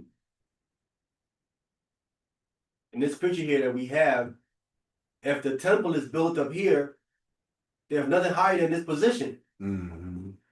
How can they have ran down? It wouldn't say they ran down. They said they could say that they ran over, right? Yeah. They wouldn't say they ran down. No. Wouldn't say they ran down. That's what I'm saying. The Mount Moriah is somewhere up here in the city of David. That's where they built the temple. And then this position here, I think the Romans added this larger position above them later on and built a garrison up there and a bridge that links down to the temple. Because why the temple? Because that's where all the action happens. Everybody goes there. So you have to have some kind of bridge to there to go there to keep down any kind of uproar because that's where it would start. It will start right there. That makes sense. You know what I'm saying? Everything happening in the Everything temple. happens in the temple. Right? You ain't really worried about other places because they're not really the problem. The temple is the problem where all action goes down. So I'm saying, I'm just showing you this is not actually accurate. It's in the city of David. But I just want to show you how it looks. This is how the threshing floor that you read looks. It's a flat place like this. Right? It's a flat place. And this flat place, what you do with you take your wheat with a big fork and you throw it in the air. When you throw it in the air, the wind blows off the wheat, but the chaff is so light, it blows the chaff away. Wow. That makes good sense. When you in a big, large, open area that's elevated, so when you throw it up, the wind can hit it. Right? But the What wind do they isn't do that with heavy. that chaff eventually? Huh? What do they do with the chaff? The chaff If is it's burnt. enough. The Right. chaff is burnt. Right? This is what can we get, hold that. We got that in Acts. Can we get Matthew? Okay. Chapter 3. I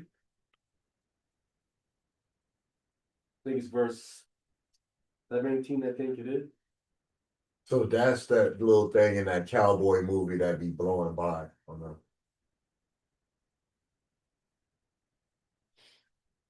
Say it again. That's that little thing that be blowing by in the cowboy movie. That chaff. Yes. Tumbleweed. That little tumbleweed is kind of like that. Yeah. Okay, Matthew chapter 3. Start at verse 10. Matthew chapter 3, starting at verse 10. Yeah. And now also the axe is laid unto the root of the trees. Go ahead. Therefore, every tree which bringeth not forth good fruits is hewed down, Chop down. Go ahead. and cast into the fire. Go ahead. I indeed baptize you with water unto repentance. On the turning. But okay. But he that cometh after me is mightier than I, whose shoes I am not worthy to bear. Go ahead. He shall baptize you with the Holy Ghost and with fire. Or better yet, with fire of the Holy Spirit, right? It isn't two things. It isn't with the Holy Spirit and fire. It's the fire of the Holy Spirit. Because in Acts 2, it wasn't the Holy Spirit and fire they got. They got fire, which was the Holy Spirit, right? Go ahead. Whose fan is in his hand. Who what? Whose fan is in his hand. That's that thing that you lift the wheat up with. That's the fan. Who said whose fan is in his hand? Go ahead. And he will thoroughly purge his floor. He shall thoroughly purge his floor, meaning he's gonna get all of the wheat off the chaff. You're gonna purge, get all the chaff off, right? Mhm. Complete purge the floor, that flat area I showed you. Go ahead, right? And gather his wheat into the garner. Garner is the barn. You're gonna, after that big place, you're gonna gather all the wheat into the barn. Go ahead. But he will burn up the chaff. He's gonna burn up the chaff. Go ahead. With unquenchable fire. With unquenchable fire. To the chaff. Stuff that the wind blow off, that's the chaff. Wow. That's get burnt up. Unquenchable fire. This is what Christ came when he came, right? Mhm. He's finna to separate the wheat from the chaff. Yeah. Wow. So unquenchable means Unquenchable fire. that Of means, that second death. Right? If you don't believe in him, that's where you're gonna go. Mhm. You have to believe in him to atone for you, right? Mhm. Understand Christ's atonement. Christ's atonement is spiritual. Mhm. He's atoning for your soul. Come on.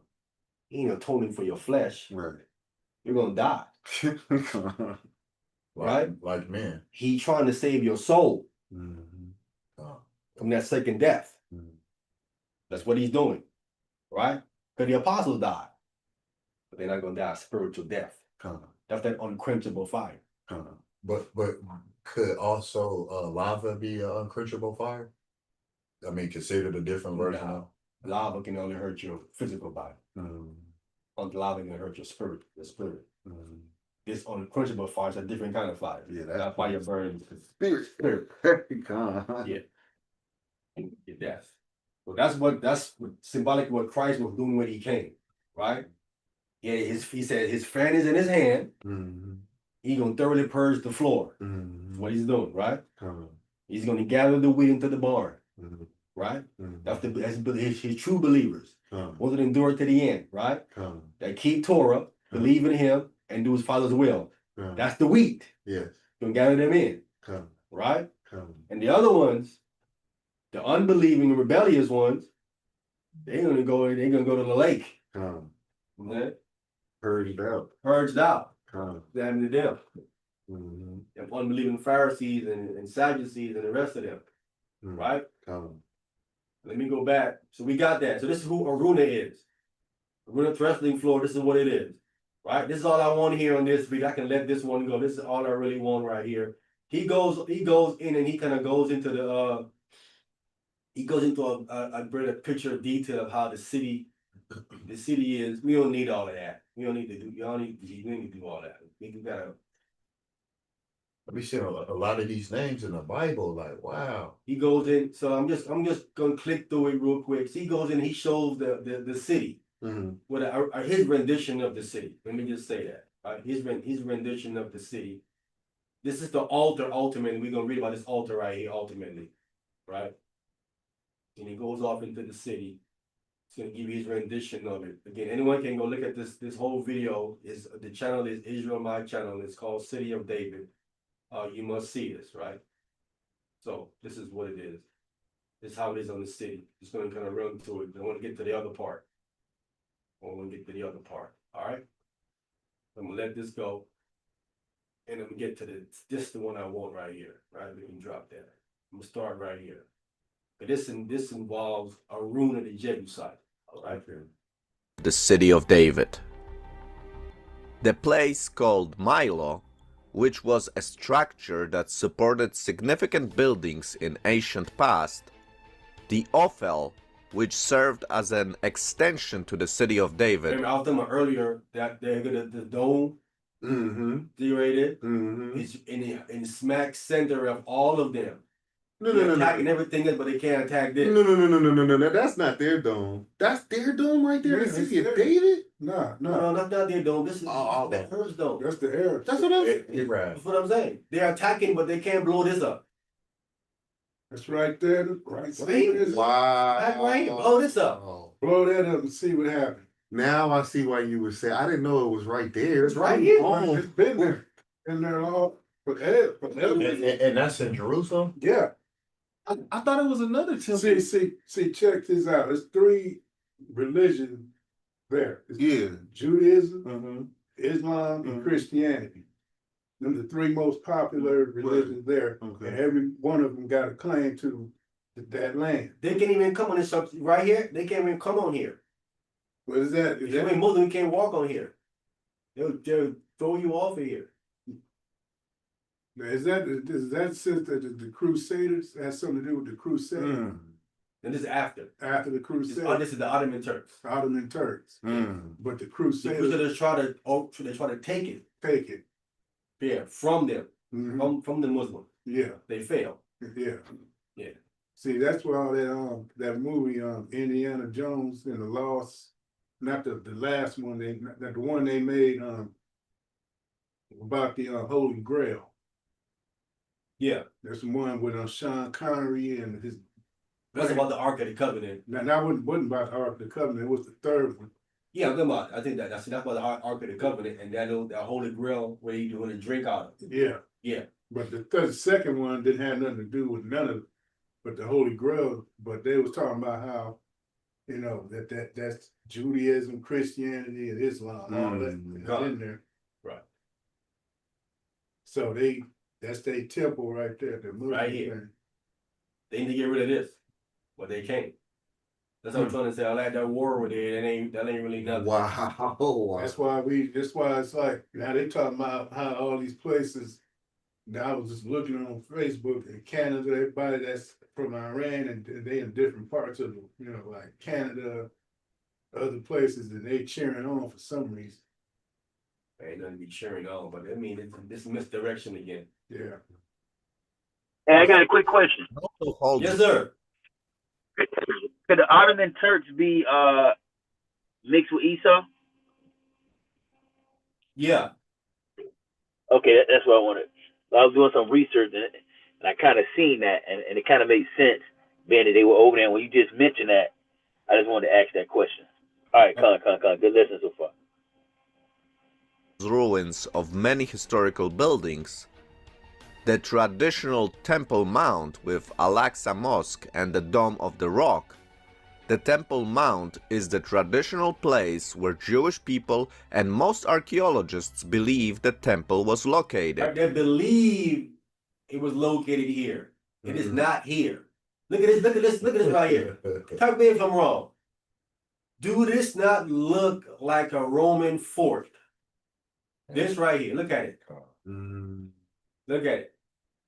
This is the Roman fort that they were in. And then there was a bridge that went down to the temple like we read. Wow. This is a Roman fort. Look how big it is. Wow. Now, it has to be that big because it has to house enough soldiers that they can squash an uprising from the Jewish people down below. Right. Because remember, you have Sakari and Zealots and all kind of people. You can't have no little small Roman area. They'll all be killed. But something this big, look how big it is. There's enough soldiers in here that you're gonna simmer down. Right. Settle down. You're gonna simmer down. This is the Roman fort that was above it. The temple was not here. This is incorrect. The temple is in the city of David. I'm gonna do a class and show you, according to the scriptures, that it was in the city of David. It wasn't in this separate thing over here. This is the Roman fort. This is what they did. We can continue though. That's why they said they believed it was there. They can't prove it was there. Because the scripture don't say it was there. It says it's in the city of David. To the left, you can see the iconic Western Wall, or the Wailing Wall Plaza. Look how close it is to this mouse. It's right here. It's the Wailing Wall. That's the one they put letters in and pray and nod at all. Bump their head on it and everything. Yeah. This is the place where Jews gather to pray, as they believe the walls are remains of a supportive structure for the temple itself built by Herod the Great. No, it's a retaining wall. This is not the wall for the temple itself. It can't be because the Messiah said, there shall not be one stone left upon another. This is one stone left upon another here. Yeah. This can't be part of the temple. It's supposed to be rubble. This is a retaining wall way on the outside. This is the different. It's a retaining wall for what? For the Roman fort. They over there bowing in to something that have nothing to do with the temple. Wow. See? Wow. Additionally, I would like to mention the location of the Gihon Spring, located on the eastern side of the city of David, close to the Kidron Valley. Please remember the location of the Gihon Spring, that is actually located beneath the city of David, very close to the Kidron Valley. Look, it's beneath the city of David. Now, if it's way down here, this is the only water source that you have. The higher you go up here, you're getting away from the water. You have to dig miles and miles down and try to get that water to siphon up. If it's right here, then the temple is right here, not too far from it. You're gonna go down. It can't be way up here. There is no water up here. Yeah. You don't have to bring water up here. Yeah. They gotta bring water up here. If you get a temple where you're killing so many animals in there, you read, you're gonna need water to wash all that blood away. Right. All right. The sacrifices. It couldn't be up here. It doesn't make no sense. It's down here in the city of David, right where the Gihon Spring is. You can dig down and siphon the water up to the temple, and you have fresh water to have washed away all that blood for the animal that you sacrifice. So it has to be here in the city. It makes sense. The only water source is the Gihon Springs right here. This is your only water source that you have. Wow. The only one. Wow. And not in the city itself. So now let's go back in time and see a 3D reconstruction showing how the city of David might have looked like in ancient days. The eastern hill was chosen as a perfect place to settle because of the Gihon Spring. Water on the desert is a true miracle and a source of life. The ancient people knew this well and built walls and huge towers stretching down to the hill to protect the very source of the spring. The city was fortified by Jebusites that walled the city and built the citadel of Zion, of which we read in the Bible. The Jebusites built these walls and they try to hide the water springs and everything else. They build these things around it to try to hide it. Anyone coming in invading it, right? The Jebusites did this. Right? This is before David got in there. The Jebusites did this, right?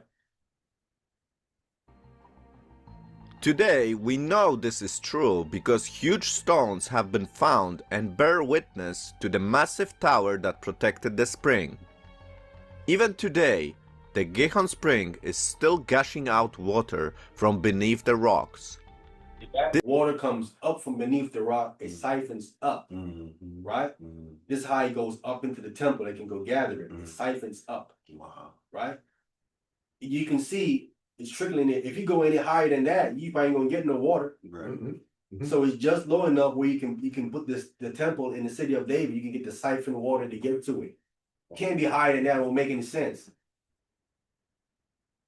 This is one of the proofs showing where the city of David was located. Around the spring, foundations of buildings have been found that continued to function throughout David's reign and up to their destruction in 586 BC by the Babylonian Empire. Please remember that common houses existed in this spot before the Babylonian destruction. David conquered the city using the ancient tunnels used by Jebusites to collect the water for the city. Apparently, there was a secret entrance to one of the tunnels beneath.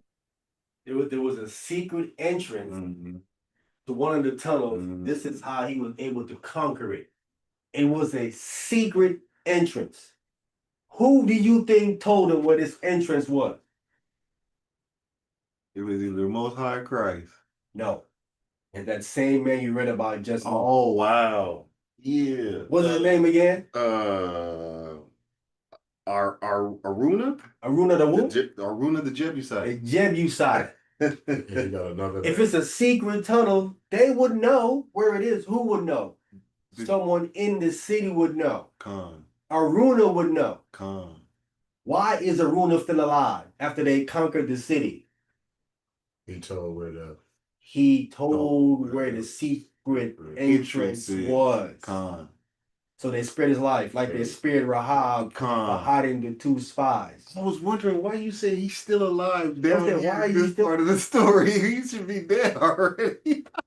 See, people don't think about these things. Oh my goodness. Why is he? He should be dead. Mm. Mm. He should be dead. Mm-hmm. But that's a good reason to keep him alive. Remember, it's a secret entrance. David would not know how to get into the city. It's fortified. He couldn't get it. Mm. Someone told him how that secret entrance was, and that's how he got in. Mm. It only makes sense Aruna told him. Mm. Well, could the Most High have told David where the secret entrance was? He wouldn't have did that. Again, why is Aruna alive? That's why he's alive. God. Here's why. Let me read it. That's all I want for this right here. We can Okay. stop this. I just wanted to show you that, right? This is why Aruna is so pivotal that I think, right? Mm. That's why he's so pivotal. Mm. Why he's alive. Because Right? he's a Jebusite. He's a Jebusite. That city said was fortified by the Jebusites. Come. And it was a secret entrance. Maybe he's one of the people who put the secret in there. So he's like, I think he was the traitor to his people. Come. The traitor. Mm. That's just me. Mm. That's me. That's just MEE. Mm. Right? Not just on my mind thing, because I think he's supposed to be dead. Come. I think he's supposed to be dead, and we're gonna read why. Right? We'll get back to the why. We're gonna get back to the why. We need to go back to 2 Samuel.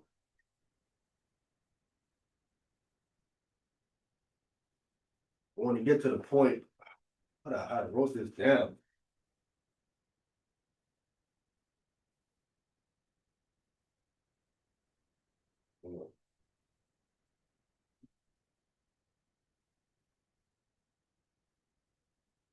One second so I can grab it. So we can understand why this is like the way it is.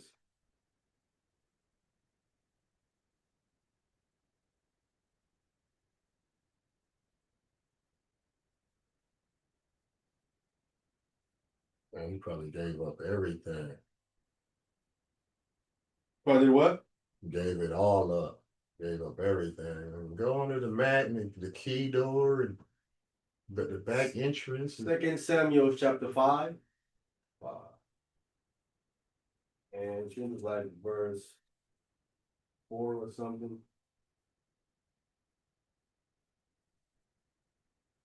He broke the coffee pot. Verse 6. 2 Samuel chapter 5, reading at verse 6. Yes, sir. 2 Samuel chapter 5, reading at verse 6. And the king and his men went to Jerusalem and to the Jebusites. So he went to Jerusalem. That's where Jerusalem was originally. It was controlled and occupied by Jebusites. Go ahead. The inhabitants of the lands. Go ahead. Which spake unto David, saying, except thou take away the blind and the lame, thou shalt not come in hither, thinking David could not come in hither. So they telling him, right? Again, that's why the Hebrew was very, they don't know how to translate stuff correctly into English. So basically what they're saying here is that the lame and the blind hate David. Mm-hmm. They don't like you. You know what I'm saying? Mm-hmm. So you can't come up in it because even they don't like you. Right? This is basically what they're trying to say. They're mocking them. Mm-hmm. They're mocking David. As the verse says, you're thinking David cannot come in hither. Why? Because as we saw in the video, the only way in was a secret entrance. Right. And the Jebusites knew it. The Jebusites knew it. You ain't gonna never get in here. We ain't worried about it. Even the lame and the blind ain't worried about you.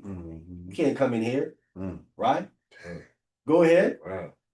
Wow. Nevertheless, David took the strong hold of Zion. The same is the city of David. He took it nonetheless. I'm gonna explain to you how he took it. Aruna, I believe Aruna told him where the secret entrance was. That's why he's still alive, right? Go ahead.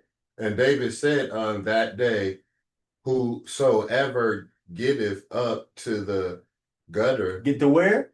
Get to the gutter. The gutter is that secret entrance. How do you know about that secret entrance? Aruna told him about it. Wow. See, get up into the gutter. How would David know that the secret entrance is in this gutter? Someone told him. Wow. Once Aruna came out and told him, then he says, whosoever get up into the gutter. Remember, it's a small little entrance to get in. That's why he's sending one person to go up in there. Wow. To get in there. Whosoever get up into this gutter, go ahead. And smiteth the Jebusites, Just smite the Jebusites. Go ahead. And the lame and the blind that are hated of David's soul. See, the lame and the blind who hates David's soul. Even the lame and the blind don't like David. Right? Go ahead. He shall be chief and captain. He shall be the chief and the captain. Whoever go up in and do it, go ahead. Wherefore they said, the blind and the lame shall not come into the house. Just the lame and the blind shall not come in. So we're not worried about you coming. Again, that's when they translate it into English, it just doesn't make sense. How does that make any sense? The lame and the blind shall not come into the house. No, the lame and the blind is saying you ain't gonna come into this house. Telling it to David, right? Go ahead. So David dwelt in the fourth and called in the city of David, and David built round about from Mallow and inward. Remember in the video, he showed you Mallow was right outside, so he fortified the city around. From Mallow, and it came back inward, right? So the person that went up in there and took that was Joab. That's why, remember, we read about Joab. He told Joab to go count the people, right? He became the chief and the captain. Because he went up in there and he smoked the Jebusites and they got the city, right? Now I told you how they got the city. So if you have the lame and the blind talking smack to David, but you can't come up in here. When he does get up in there, that's what I'm trying to say. He would kill everybody. Right. Even the lame and the blind would get it. Gotta go. Right? That's what I'm saying. So why is Aruna still alive? Right. Why is he still alive? If the lame and the blind got it, Yes. why is he still alive? Wow. That's good deduction. That's good deduction. And because Paul slipped up knowing leaving Saul slipped up leaving. He didn't slip. Leaving the king of the Amorites. Amorite? No. He left the king of the what's them kites? Amalekites. He left the king of the Amalekites alive. And his son. So he know better than to not slip up like that, leaving somebody alive. Oh, definitely. So, yeah. But I'm saying the lame and the blind is talking smack. Everybody gonna get it. Everybody, You feel sorry for the lame and the blind, maybe, but if they're talking smack too, no mercy. I'll get it. I'll get it. So again, that's why I believe Aruna is the traitor. You know what I'm saying? He told him where the gutter was, the secret entrance was. And that's why he's still alive. All right? Lame and a blind popping off at a king. Popping off at the king. Imagine that.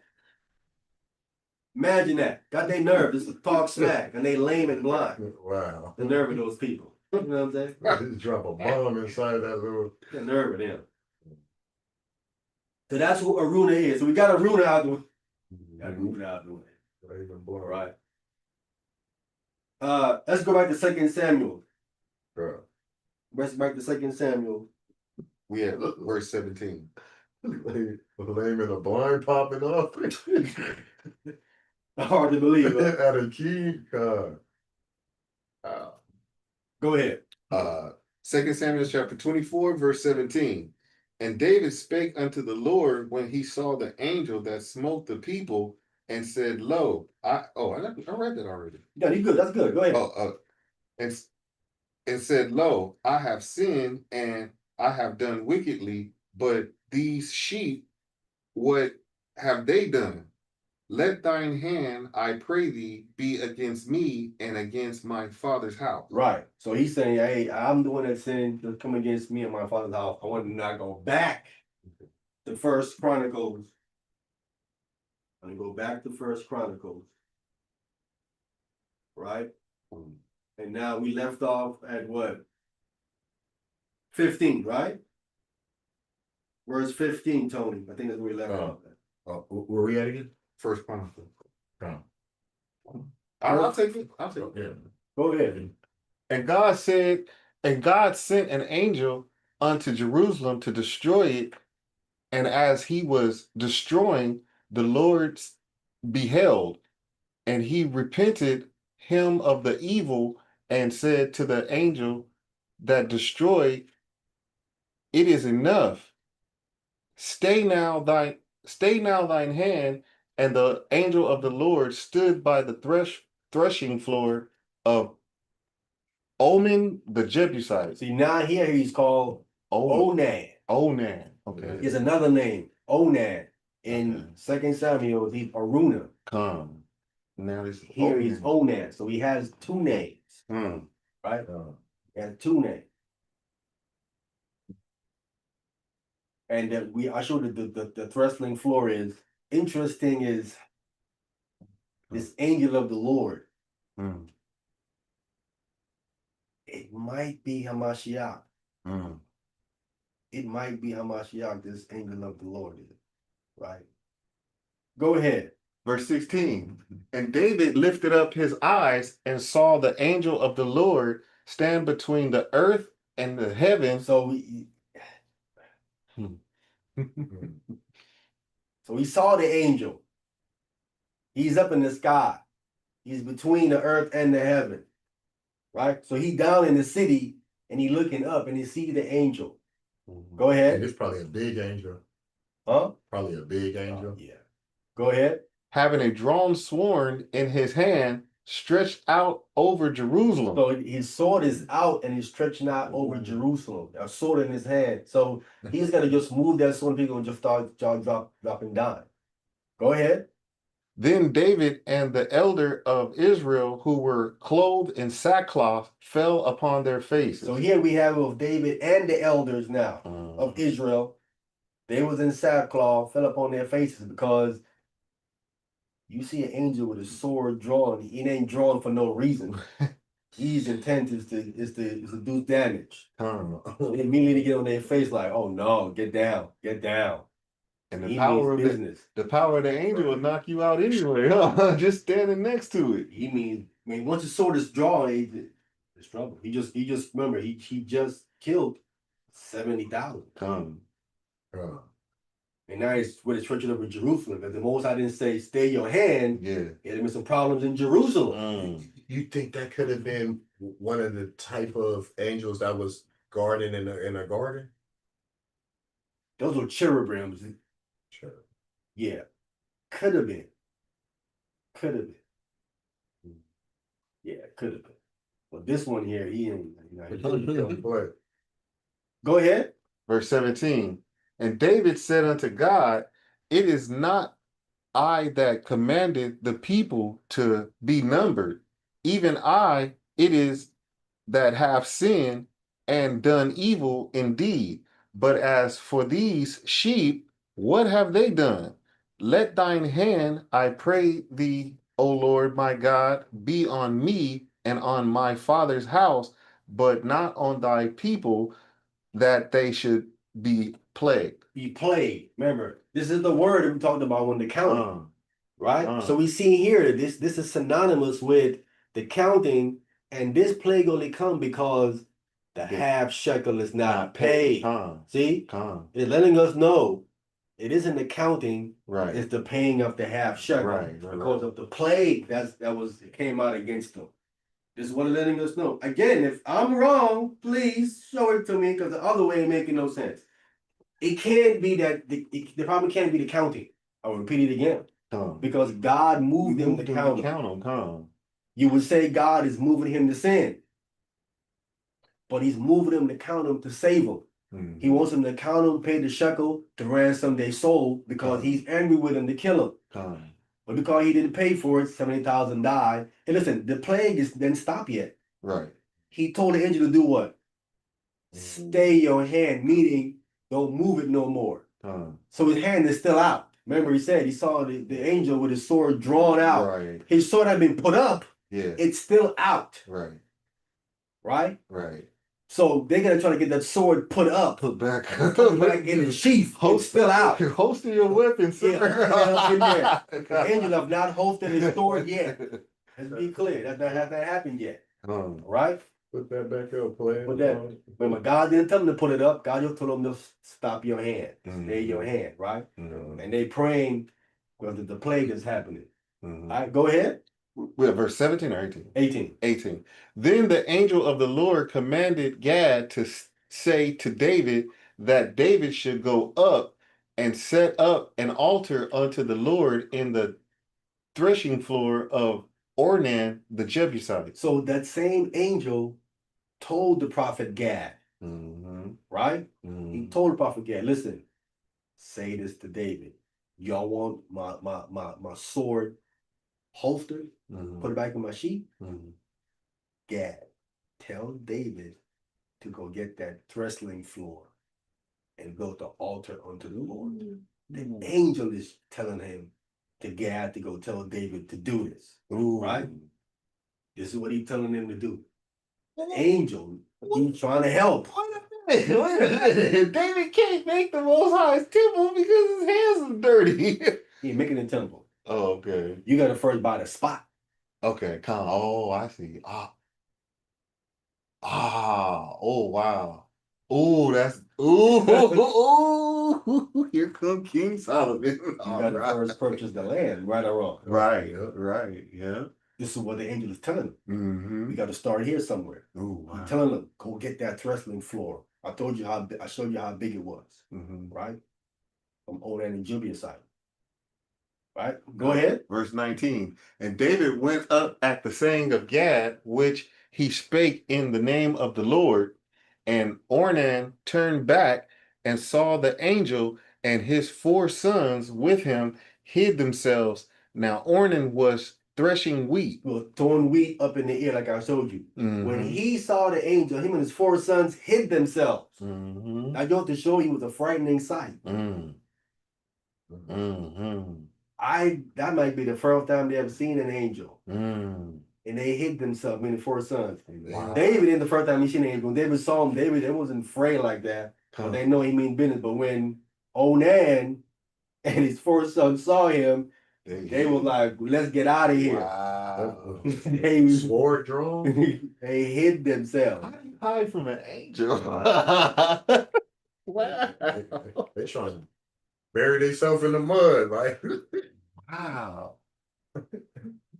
They was out of there. I don't need no shovel for this. If you ain't never seen an angel before like that, you gonna run too. Oh, yeah. You gonna be up out of there. Because we would think we would know what they look like, but imagination ain't that vivid. Wow. Come. Therefore, you entertain. Let's go back to 2 Samuel. Where we are right here in 1 Chronicles. We left off at who we left off at? Okay.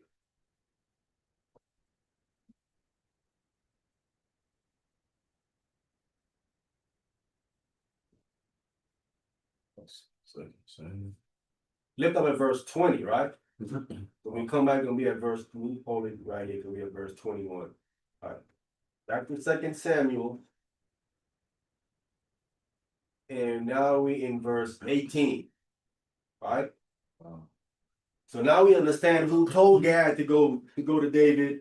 The angel told Gad to go to David to tell David this, right? So now we in 2 Samuel 24, verse 18. 2 Samuel's chapter. You want it? Second Samuel chapter 24, reading at verse 18. So I got it. And Gad Huh. came that day to David and said unto him, Go up a rear an altar unto the Lord in the threshing floor of Aruna, the Jebusite. right? That's the same guy, Onan. Go ahead. Verse 19. And David, according to the saying of Gad, went up as the Lord commanded. Go ahead. And Aruna looked and saw the king and his servants coming on towards him, and Arumia went out and bowed himself before the king on his face upon the ground. Right. Okay. So Aruna is definitely familiar with the king. Again, because I think he was the guy that told him where the entrance was. Go ahead. Arumia said, Wherefore is my lord the king come to his servant? And David said, To buy the threshing floor of thee and build an altar unto the Lord. To build an altar unto the Lord. Go ahead. That the plague may be stayed from the people. Right. So the plague is still there. Right. He wants to get rid of the plague. Right. You got to build an altar to try to get rid of this plague. Go ahead. Verse 22. And Arumia said unto David, Let my lord the king take and offer up what seemeth good unto him. Behold, here be ox for burnt sacrifice and threshing instruments and other instruments from the ox of the ox for wood. Right. See, everything is here to do with sacrifice. Go ahead.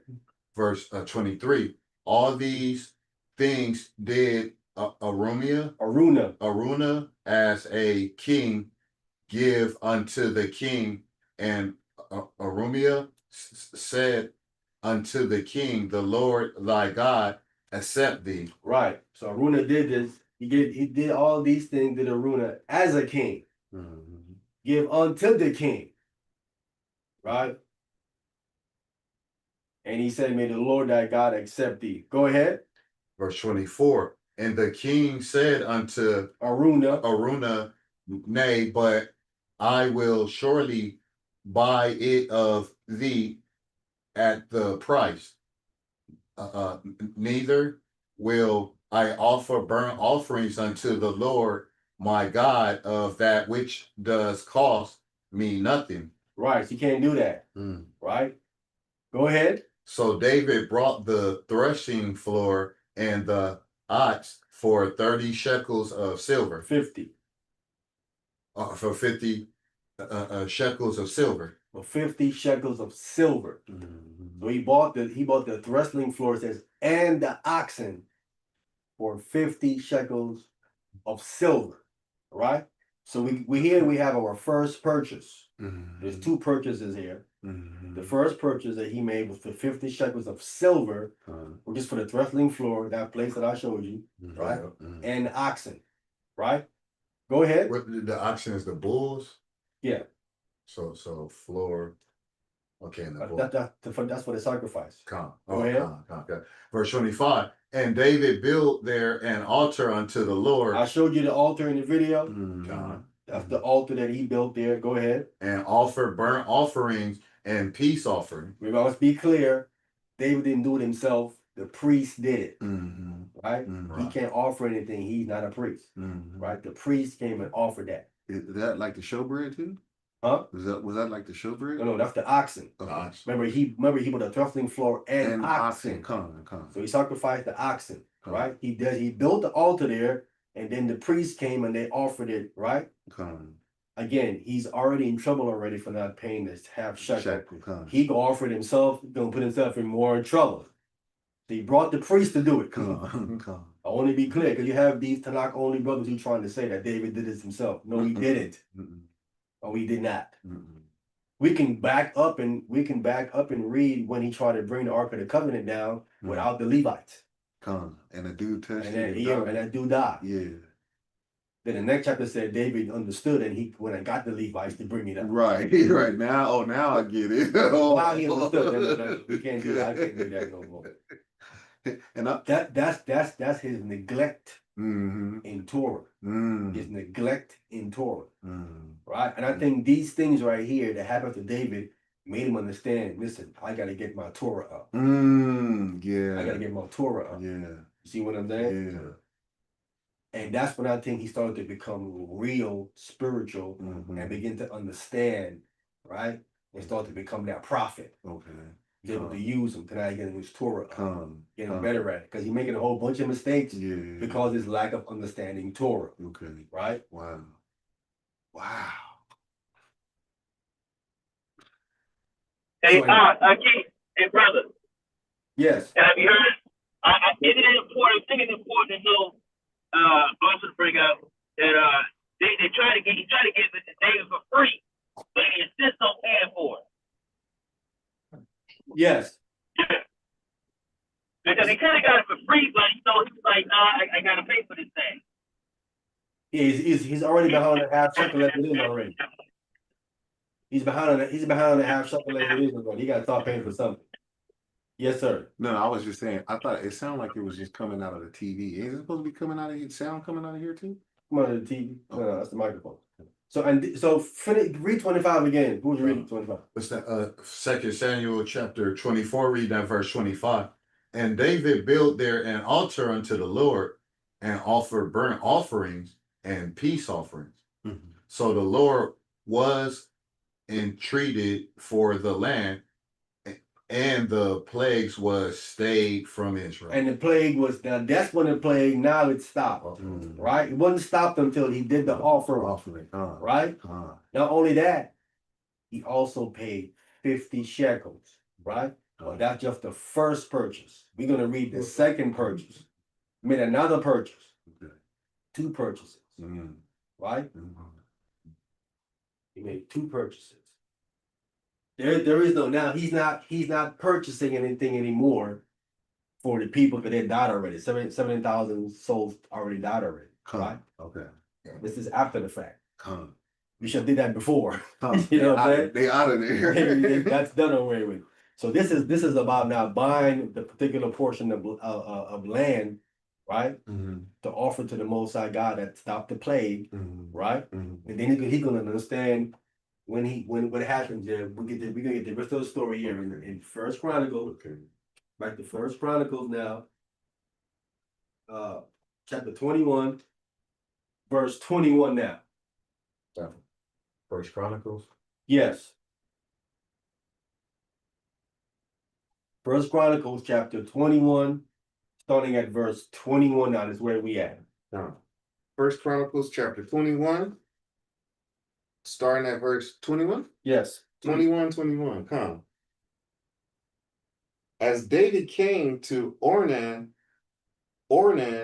looked and saw David and went outside of the threshing floor and bowed himself to David with his face to the ground. Go ahead.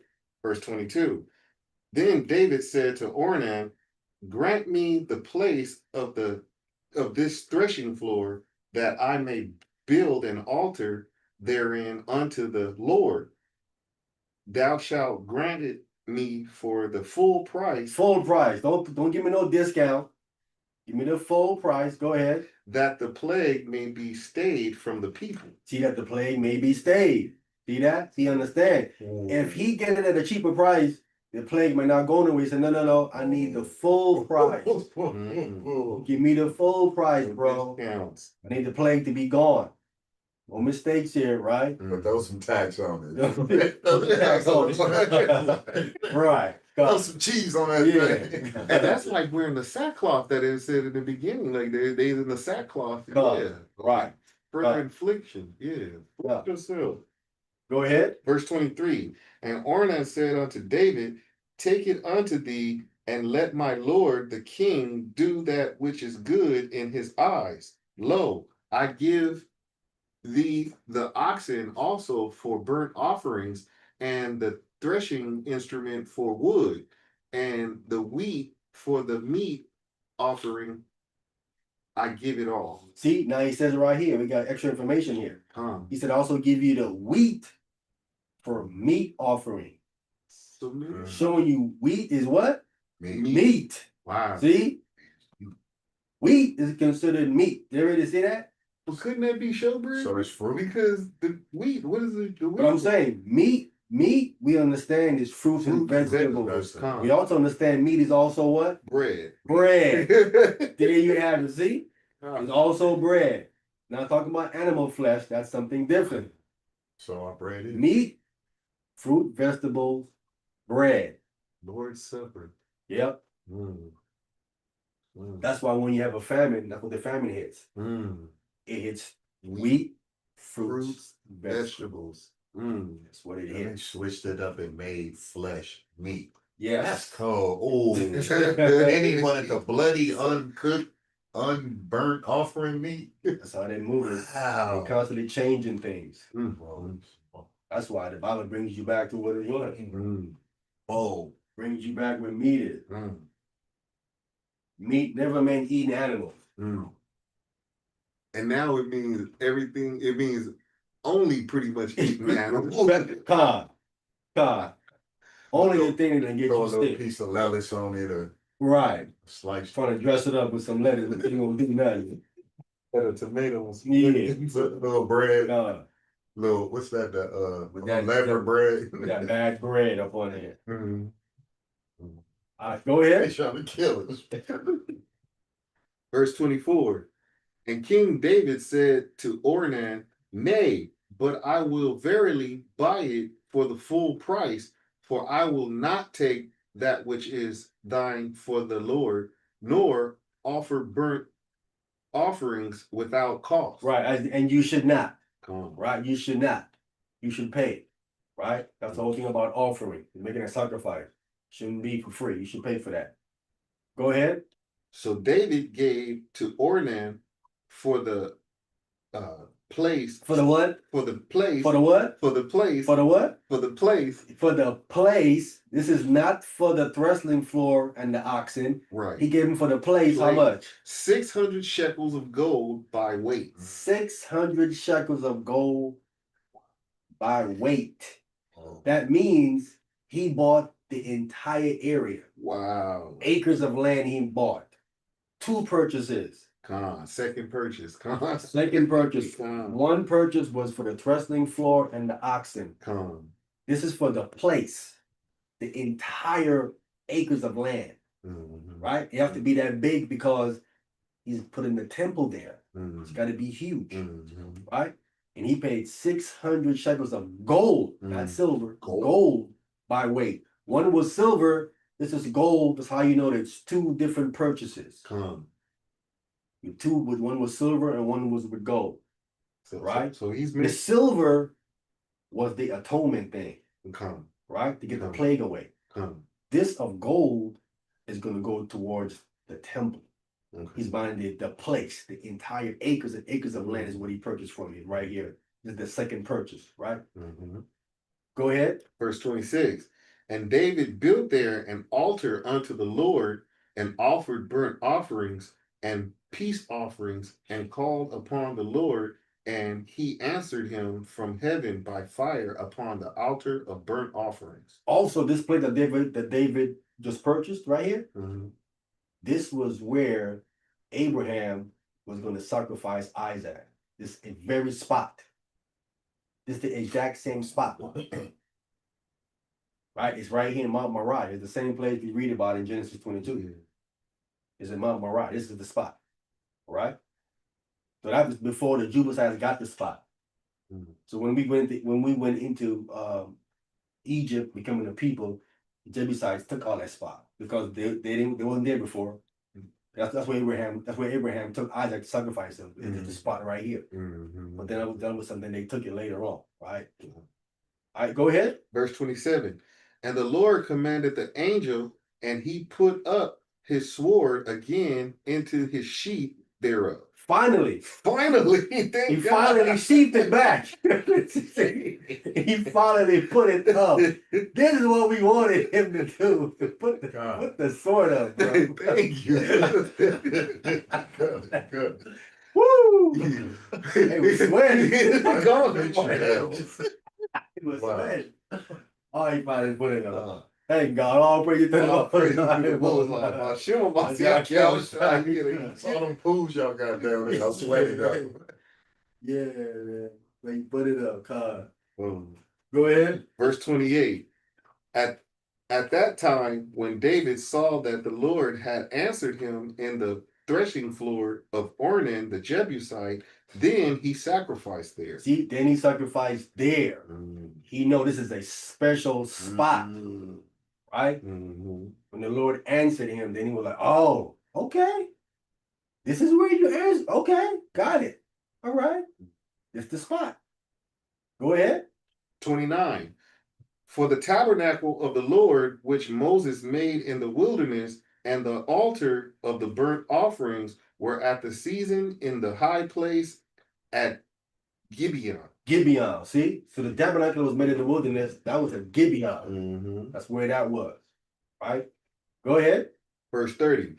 But David could not go before it to inquire of the Most High. He couldn't go before it to inquire of the Lord. Go ahead. For he was afraid because of the sword of the angel of the Lord. See?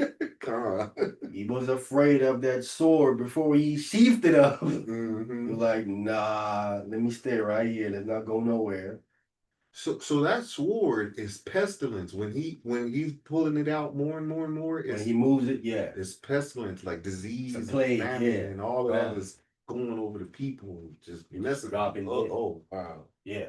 So he wanted to move. So, but he understand this is the spot. This is the spot where he's going to go and build the temple. Look at the next chapter right here we at. Let's get 1 Chronicles 22, starting at verse 1. Okay. You want this one? Yeah. 1 Chronicles chapter 22 from the top. Then David said, this is the house of the Lord God. See, this is where the house got to be.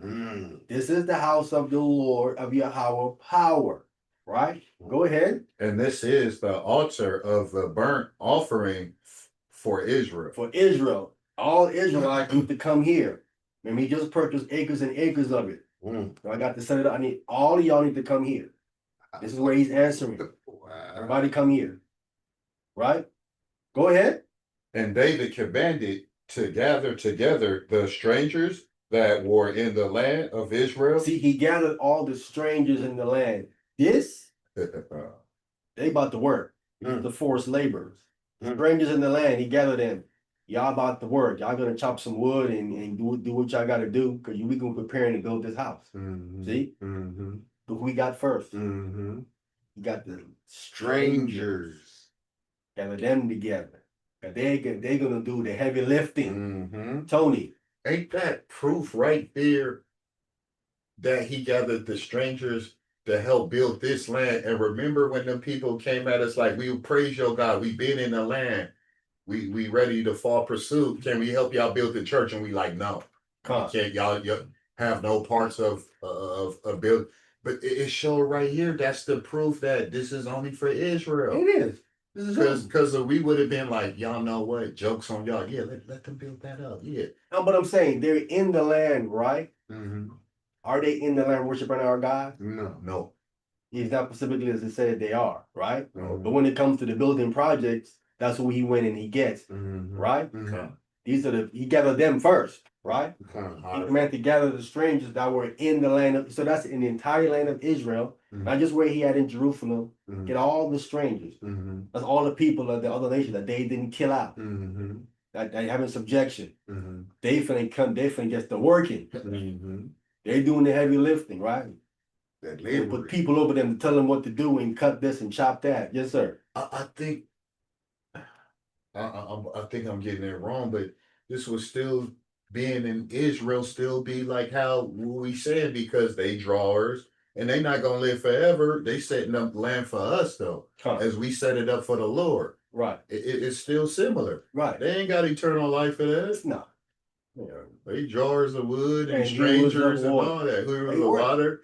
But that's how it is everywhere. You don't think that you're on the level of the CEO of the company. Right. You just a worker. Right. Just a worker. Right. Don't get crazy because you don't get fired. Right. You know what I'm saying? Sure. You ain't getting them bonus at the end of the year. Right. You ain't getting that. Ain't nothing to do with you. You know what I'm saying? $80,000 gift pack bonus. And if you don't produce in your little section where you at, Yeah. you don't get let go. Yeah. That's simple as that. Write your whole department out. That's how it goes. They're clearly workers. The hewers of wood, drawers of water. I don't know, bro. It is what it is, though. Go ahead. Who was reading? Finish verse 2. Strangers that were in the land of Israel, and he sent masons to hew wood, stone, wrought stones to build the house of God. Right. So he sent the masons to hew wrought stones to build the house of God. Masons. Masons, right? Like measure. No, this would be stone masons or brick masons. Okay. Right. So he sent them, and the people who's actually chopping up is the strangers and the laborers, right? Right. For them to go ahead and do it, because he's preparing to now build the house of God, right? Mm-hmm. But what he's doing, he's getting everything ready, right? He's getting everything ready. Remember, he's not building anything. That's why he sent masons. Yeah. And they wrought them in stone. So all of the material that's needed to build the house, he's preparing it. But when he go to try to go put it together, that's when God, stop. You can't put it together. You prepared all the stuff to put it together, but you can't put it together. Okay, there you go. So people's really thinking in the back of their head, them strangers, if they had eternal life and the promise like they would let us in. I'm saying if they had it on their behalf, them being strangers, strangers, like they will pull us in if they had it like that. Right, they wouldn't do it. They wouldn't do it. I've never read where these other nations were trying to convert us to their God because they're saying, listen, our God is the real God. You need to be over here with us. None of them does that. The only one of the people trying to say to do that is us. It's over here. You know what I'm saying? That's the weird thing. Right? We the only one trying to they're trying to convert, and I'm saying there is no commandment to convert them. Like something with them. They ain't trying to convert us. We ain't trying to convert them either.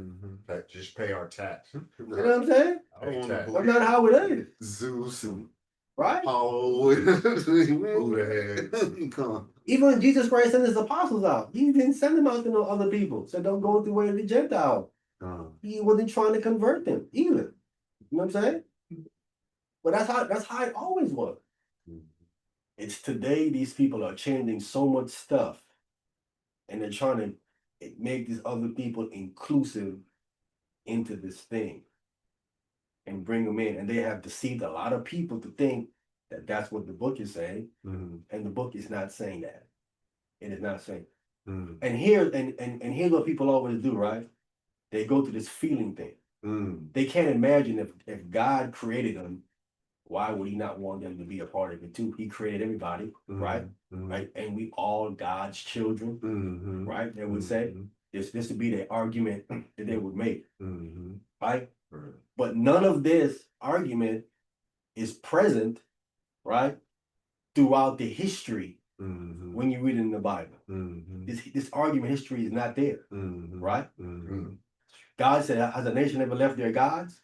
No, they haven't. Real. None of that history is only being taught to you today to deceive you.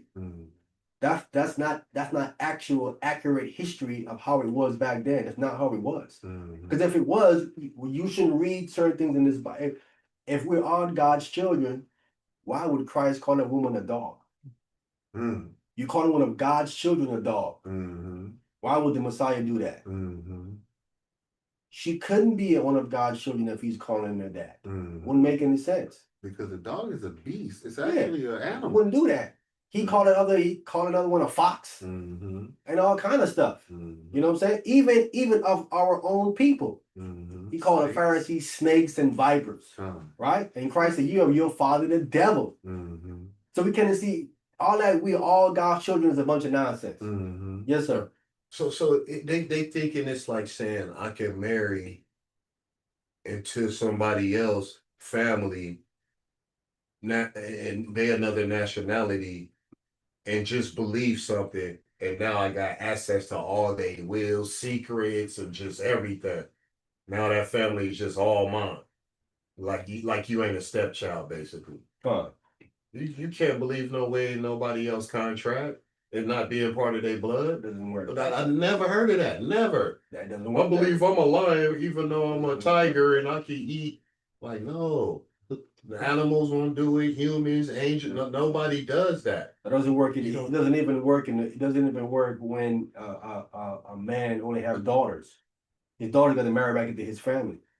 She cannot even marry outside the tribe. Look how crazy that is. The daughter can't marry outside the tribe. Or else her inheritance will go to the tribe.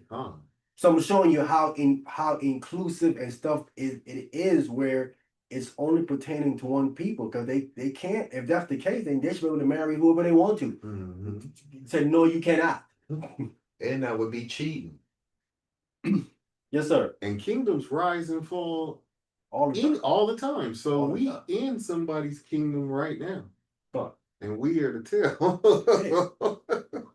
We've been to tell for a long time. So Jacob, it's only here that they're being taught and deceived that in Christ's kingdom, when he comes, anyone can get in there and believe. So they start using all of these terms of the whosoever and the world. And because they don't get it in context of how it's being used in the book, then they generalize it. Then they generalize these statements. Again, you have to always preference, because they think when you say these things, you hate these people. And this isn't about hate, this is about giving you the truth.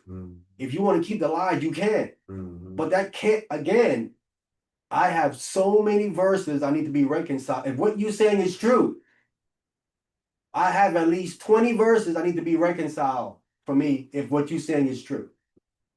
Yes, sir. I seen a Christian man explaining his way around the Bible, and he was doing a good job until he got to the word all.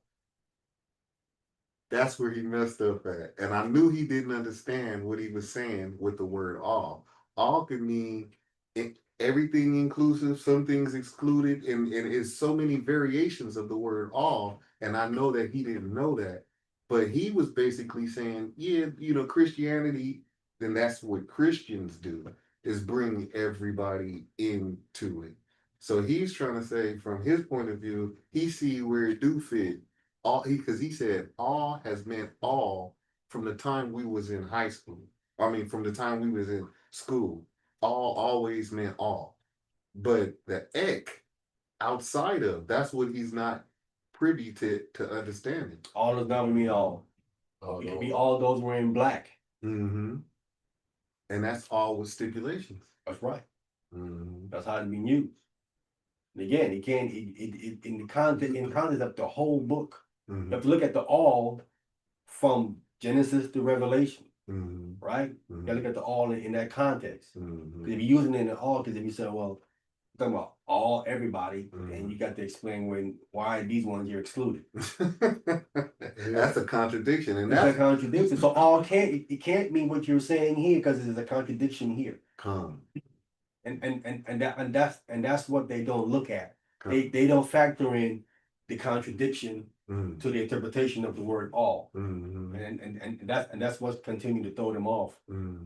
It's going to continue to throw them off, because like I said, this ain't for everybody, man. Everybody's not going to get this. You're not going to get it. You know what I'm saying? It's about being honest with what you're reading. And as you can see today, I didn't know this was saying this until I went over it again. See what I'm saying? You have to go over it again, because look how long it took me to go over it again to get it. A different understanding of it. I never saw David, a mediator, was trying to, what you trying to save him. I never saw that. I was reading, I ain't thought it was that. I thought the problem was he counted them. He was planning them to save them. Mm-hmm. Mm-hmm. Mm. Wow. I haven't heard no one taught that.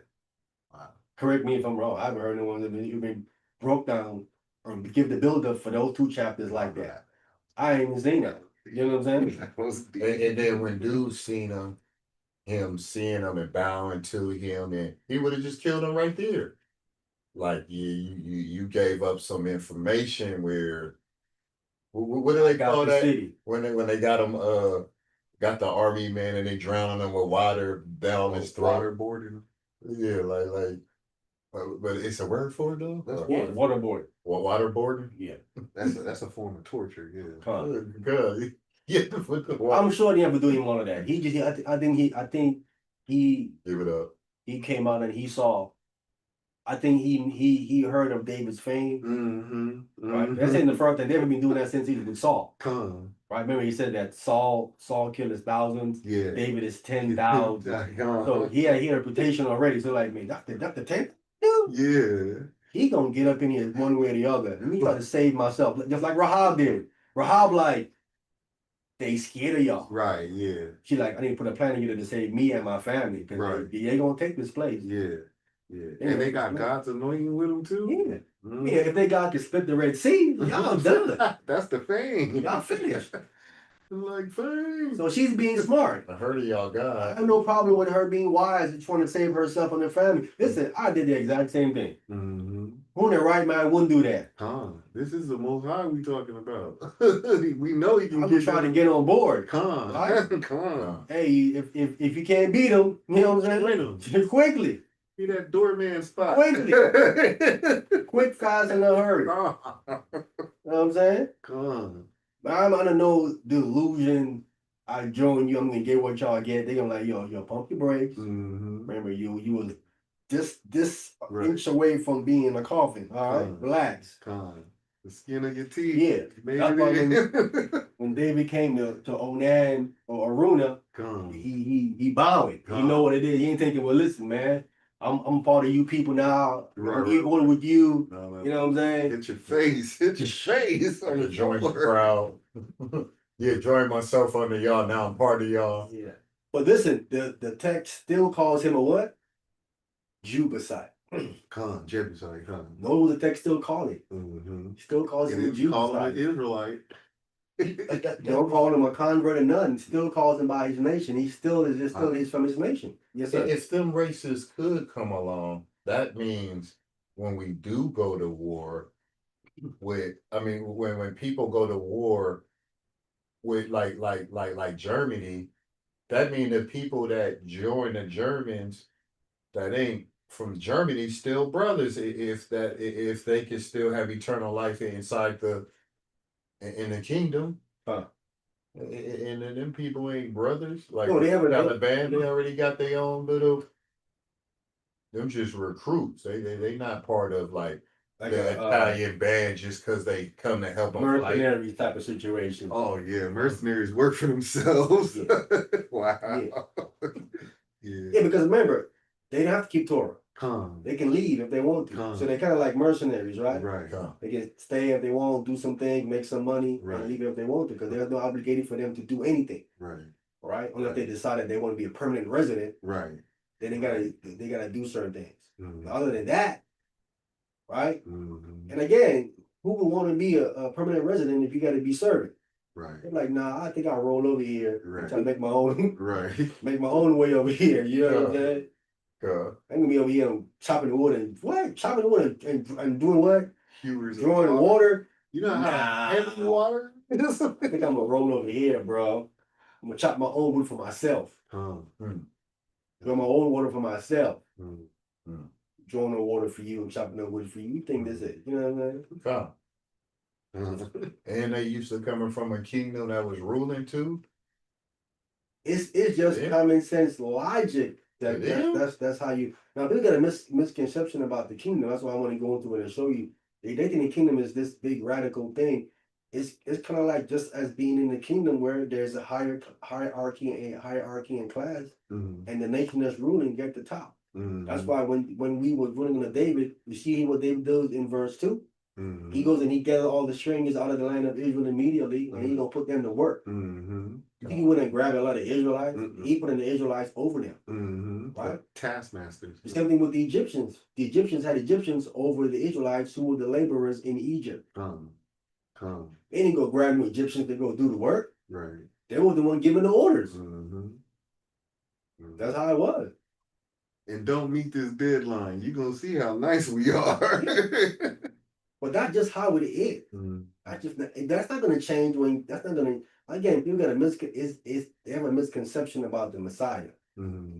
right? They've been, like I said, that's why they believe in a Greek Jesus, Mm-hmm. not in a Hebrew Yahushua Right. or Yeshua. Come. Completely different, a completely different person, Mm-hmm. right? Mm-hmm. When you learn more about him, you find out that that's he's different, Mm-hmm. right? Mm-hmm. Again, if he was here walking the earth, these so-called Christians would not like him, Mm-hmm. right? He be calling their pastors a bunch of what? Hypocrites. Snakes, Snakes. vipers. They be saying, not my pastor. God. That's what he be calling them. Yeah, your pastor. Yeah, your pastor. He told you the law's done away with? Listen, you ain't the Messiah. Okay? Mm-hmm. Right? That's how the Pharisee students are looked at Christ when he called their leaders bunch of snake and vipers and all that. He's talking about our leaders like that. Yeah, your leaders are a bunch of hypocrites. Mm-hmm. Doing that oral Torah. They're like, oh, forget him. We ain't messing with him. Mm-hmm. You know what I'm saying? Hurt their feeling. Yeah. Again, come on, man. He wasn't holding back. No, he didn't bite his Right? tongue. True. You know, all that, what's that thing that they have out there? That WW, what would Jesus do nowadays? Mm. Right? Yeah. Jesus called them snakes and vipers. You doing that? No.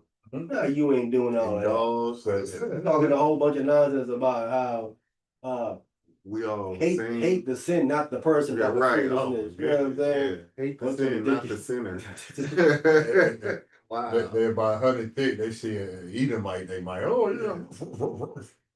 But that ain't really no That's not little wimpy Pee Wee Herman looking dude trying to go about his way. that's not biblical.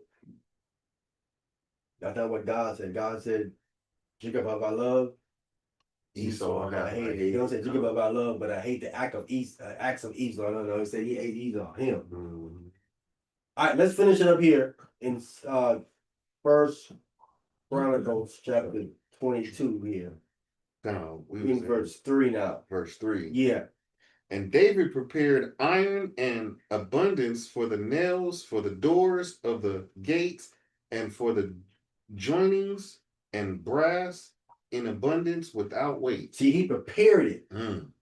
So he's preparing everything to get the house built. Because at some point, he's going to try to build it. But that's when God stopped him like, no, sir.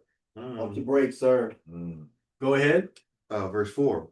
Also cedar trees in abundance for the Zidonians, and they of Tyre brought much cedar wood to David. See, Zidonians and they of Tyre brought much wood to David. Right? They were in subjection. It didn't say David paid them for it. God. He didn't give them no shekels? They in subjection. They They workers. They would have said it right there.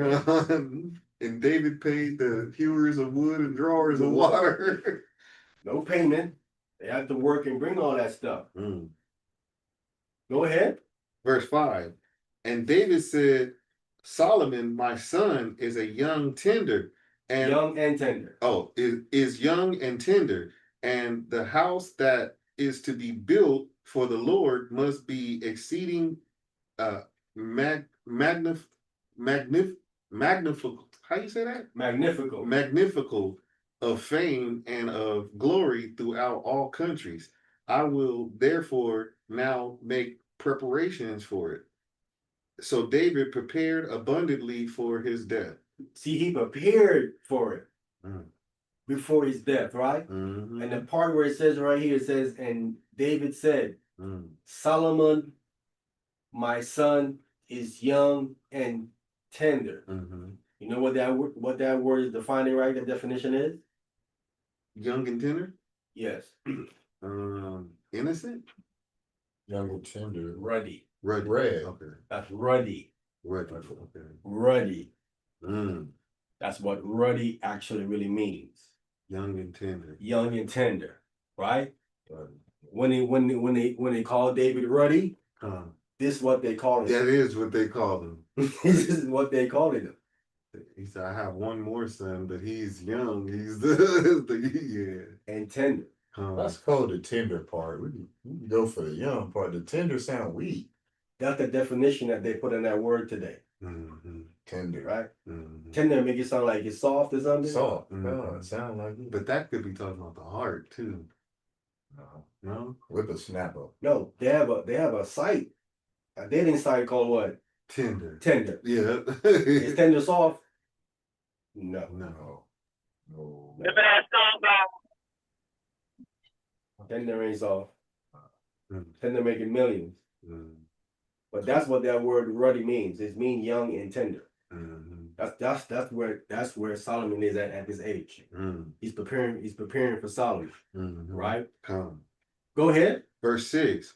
Then he called for Solomon his son and charged him to build an house for the Lord God of Israel. See, he charged Solomon to do it because he know he couldn't do it, but he was going to prepare for it. Right? So what we see here is this, right? So smart the Most High God is. The Most High God is mad at Israel,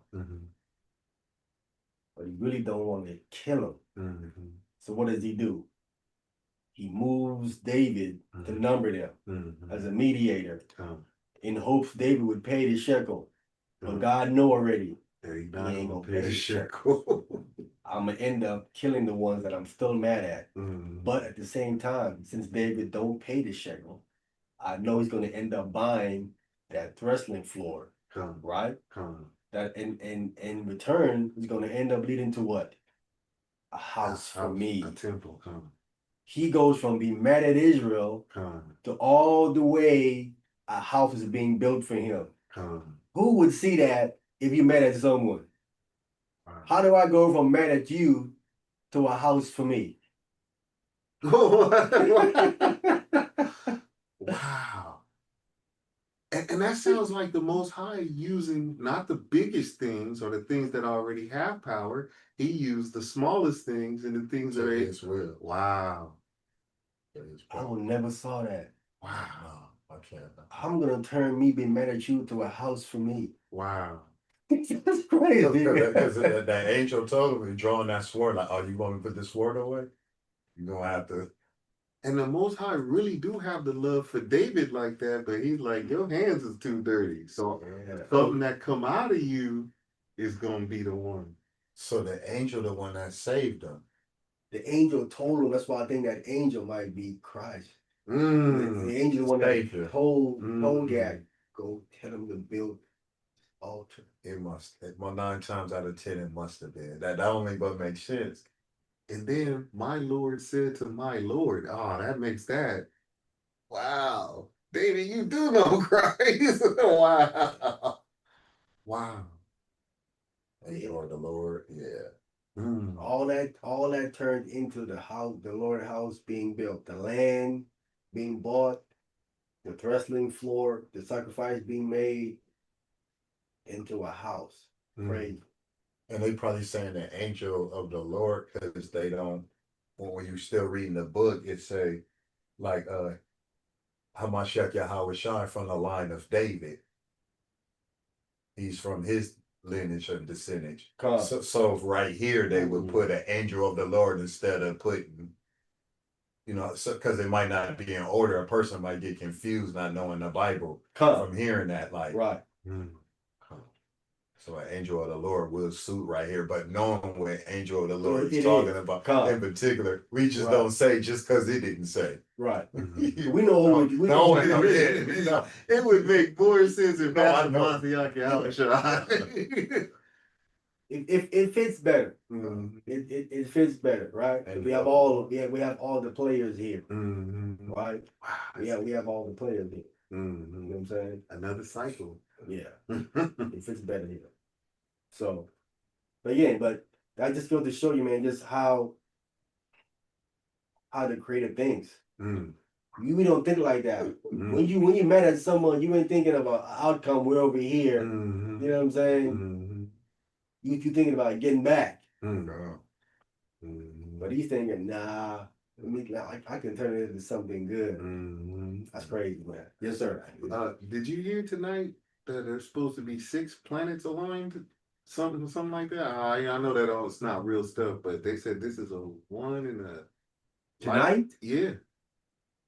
Nah, I haven't heard that. Yeah, they said there's supposed to be 6 of them lined up, and they said that's impossible. All right, let me check real quick. We have on the YouTube. Make sure ain't nobody came on. All right, we can. Where is it? No one came on there, so we good there. All right, let me check the club. All right, we good there. Want to make sure. Sometimes you got to check. Be sure. I know what he was. All right, who was reading? I was. All right, go ahead. Verse 8. But the word of the Lord came to me, saying, Thou hast shed blood abundantly, and hast made great wars. Thou shalt not build an house unto my name, because thou hast shed much blood upon the earth in my sight. Yeah. That's the Lord said, you can't build a house, man. I've watched you shed too much blood.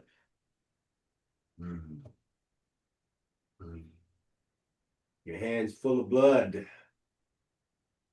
The most he can't have that vibration on the house, right?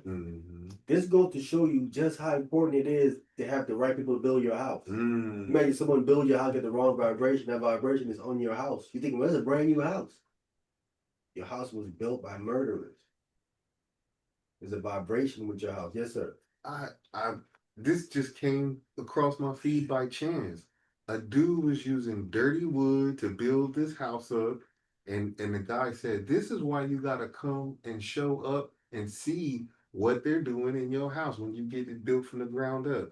Because none of this wood should have been used. And he started touching it, and it started breaking in his fingers. Wow. That's just going in too tight with what you're saying right now. Wow. Yeah. And it's a certain type of wood got to be used. Only you gotta the right people building your place. Because they couldn't build it, his hands full of blood. You know what I'm saying? So if these people got blood on their hand and they build you a house and you got that vibe on you too. Wow. It's showing you. Right. It's showing you. That's how deep it gets. That's how deep it gets, man. Like, so when people have that money, they want to be cheap, get cheap labor to do it. They don't want to do that. So even a grimy mechanic working on the car still, that's why they always leave it messed up. Yep. It's gotta be someone, gotta be someone you trust, not another one grimy. Because all that grimy is, he's gonna do it when you're fixing your car. You know what I'm saying? Fixing your property. Yeah. He is, cause that's just how he is right now. That's how he's moving. And if I don't fix this all the way, he'll be back and I'll give some more money. So that's dealing dishonesty. Yeah. And still, even if it's for the next man, just to leave some money here. Some work and some money for the next man. If he don't come back to me, we still kept the ball flowing. Yeah, it's gonna do something for you, man. You gotta trust him. You gotta trust him, man. You gotta go behind him and check him, man, or watch him, man, because you don't want to pay someone to do something and next thing you know they ain't working right. You're gonna say you did something to it when he's the one. But I know a guy, man. He's a mechanic. He's trying to he wants to buy this guy a car, but the guy like, I'm gonna keep it and stuff. You know, I don't want to sell it. But then there was a problem with the car. He told that same mechanic guy to fix it. The mechanic guy put something into the engine, making it worse.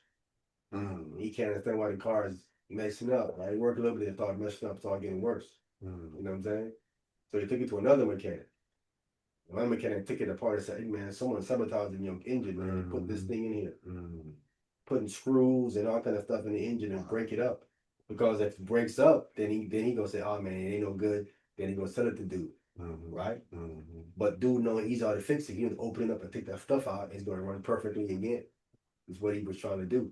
You know what I'm saying? This other mechanic told him, "Man, someone sabotaging your car, dude." You gonna say, "Well, the only other guy worked on this that." Oh, dude's trying to. Wow. Dude trying to buy it from me. Dude was trying to buy it from sabotage you because he wants you to sell it to him. See, you can't trust him. That's how shady it is, man. You know what I'm saying? You gotta be careful who you go to do something. You better have nothing in there, or you better not done him anything, nothing like that, because it's in the back of his head. He got a chance to get back at you. And he gonna get back at you at that point. You know what I'm saying? People are grimy like that, man. I was thinking about getting back, getting revenge. You know what I'm saying? Wow. All right, go ahead. Verse 9. Behold, a son shall be born to thee, who shall be a man of rest, and I will give him rest from all his enemies round about. For his name shall be Solomon, and I will give peace and quietness unto Israel in his days. Right, so Israel got that in his days. You know what I'm saying? So he named he's going to be Solomon, and he also named him Jedediah. Right? Jedediah? That was the other name of Solomon. Was that? You did what? I didn't know that. You didn't know that? Jedediah. Yeah. Hold on, let's get it right quick. Hold on, where we are. What is Solomon out the name? Yeah. He had a name before Solomon, huh? Again. 2 Samuel, is it 13? Nice.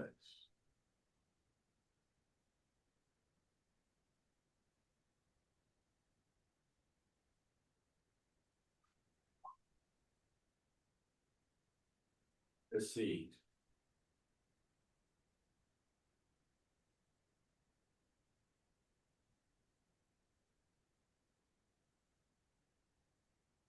So we can get it. Hold on. I'll grab it right quick so we can see, because this is a very interesting dynamic here. Jedediah. Sound like a Jedi. All right, 2 Samuel chapter 12. It's right here, verse 23.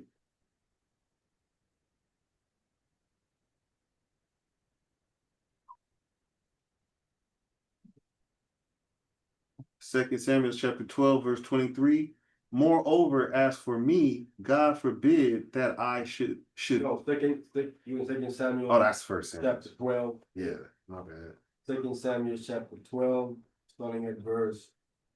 Let me see here.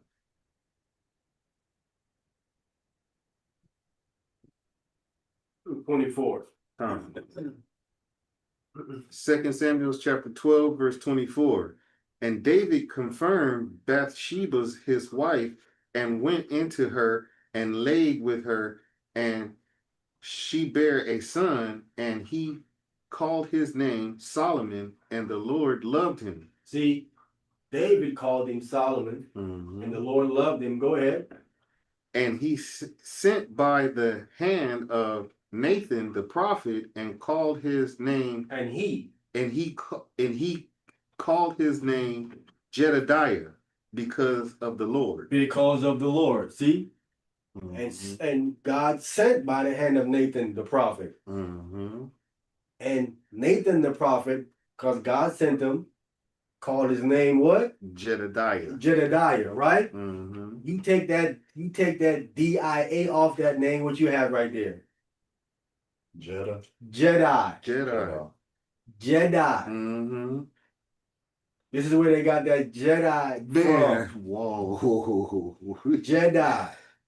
Return of the Jedi. The first Jedi is who? Solomon. Jedi. Wow. That's where they got it from. He's the one. A lifesaver, huh? Wow. Remember, Darth Vader before was a what? Jedi. Jedi. Wow. He was a Jedi. He's from the Jedi Order. Wow. There's a Jedi Order. Wow. The Jedi Order is synonymous with the Melchizedek Order. Come. They were priests. That's why they plot to get rid of them. Mm-hmm. They kept the order. They kept the peace. Wow. Right? And they always say, who did it say to be with you? Peace. Force. The Force. Who's the force? Amasiaki Awashai. The Mozart? Wow. They say, may God be with you. Come. They say, use the force. Wow. Yeah. Who would that be? It's the most high they're talking about. Come. All power. Come. Wow. Remember, they were doing some outrageous stuff. They can even change your mind. Yeah. Jedi mind tricks. Wow. That's Jed. Take that DI. Cause listen, that DIA. It just really has. That's the Most High's name that's attached to the back of that name. Right. It's like Jediah. That's what it's saying right here with that IAH on there. So that's what they Jedi. I'm showing they stealing stuff from the book. Right. Wow. They're shortening certain things. Right. What's the word? It's like, man, yeah, his name was Jedi or Jedi Daya. So what you said was Jedi. Yeah, that's what we gonna use. The Jedi. Yeah, let's use that. Jedi Order. Yeah. Wow. Because all the way up to Jedi, Obadiah's name is the same as it too. Obadiah. Wow. Obadiah. Yeah. The I at the H, that's the Most High's name. Wow. Every time you see that IAH or that YA or stuff like that, that's God's name at the end. So the IAH is the same as the YA, huh? It's the same as YA, like yeah. Yes. Wow. See, I see. You will see also the Yahoo. Same thing. Okay. Right. Wow. It's the same thing. It's God's name attached. That's why he talks about we're named after you. Or your name is upon my name, or your name is in my name. All of them had that God's name attached to their name, right? Even that king, when God took his name from him, right? Remember, his name was Konaya, right? And Konaya, come. And he took the name, took the Yah off. Come, yeah. Take that. Give me my name back. Yeah, you ain't repping it right. Wow. His name was Yekonaya. Yekonaya, come. You just called him Konaya. Come. After that, come. Took God's name from in front of his name. Wow. Because of what he did. And that happens a lot. Right? So I tell people there's many things you can do. You can have God's name added to your name, or whatever it fits your spirit, whatever the case might be. You know what I'm saying? You can, however the spirit move on you, right? To name yourself. But Solomon is the first. Have the first Jedi. Come. You know, Solomon is Hamashiach Yahushua. Yes, sir. All that went through my head. Come. Come. All right, let's finish up here in First Chronicles. About to wrap it up. First Chronicles 22. Where did we leave off at? I think we in verse 11. Or did we make it that far down? No, we didn't make it that far down. 10. Okay. First Chronicles chapter 22. Verse 10. Reading verse 10. I'll check it. First Chronicles chapter 22, reading at verse 10. He shall build an house for my name, and he shall be my son, and I will be his father. And I will establish the throne of his kingdom over Israel forever. See that? Just clearly Christ. He's speaking up there. Go ahead. Verse 11. Now, my son, the Lord be with thee, and prosper thou, and build the house of the Lord thy God, as he have said of thee. Go ahead. 12. Only the Lord give the wisdom and understanding, and give thee a charge concerning Israel, that thou mayest keep the law of the Lord thy God. Right. So it's only the Lord give you wisdom and understanding. And that's what Solomon asked for. Right? Go ahead. 13. Then shalt thou prosper if thou taketh heed to fulfill the statutes and judgments which the Lord charged Moses with concerning Israel. Be strong and of good courage, dread not, nor be dismayed. Right. So he commanded him to clearly see he's getting better at it now. Like, listen, you got to keep it what God gave Moses. It's all the mistake that he made. He telling his son Solomon, hey man, get back to that. Get back to that. All right, go ahead. 14. Now behold, in my trouble I have prepared for the house of the Lord 100,000 talents of gold. Oh, hold up. What? 100,000 talents of gold. Go ahead. And 1,000 talents of silver. That's a million. Go ahead. And of brass and iron without weight. Brass and iron, you can't even weigh all of that. Go ahead.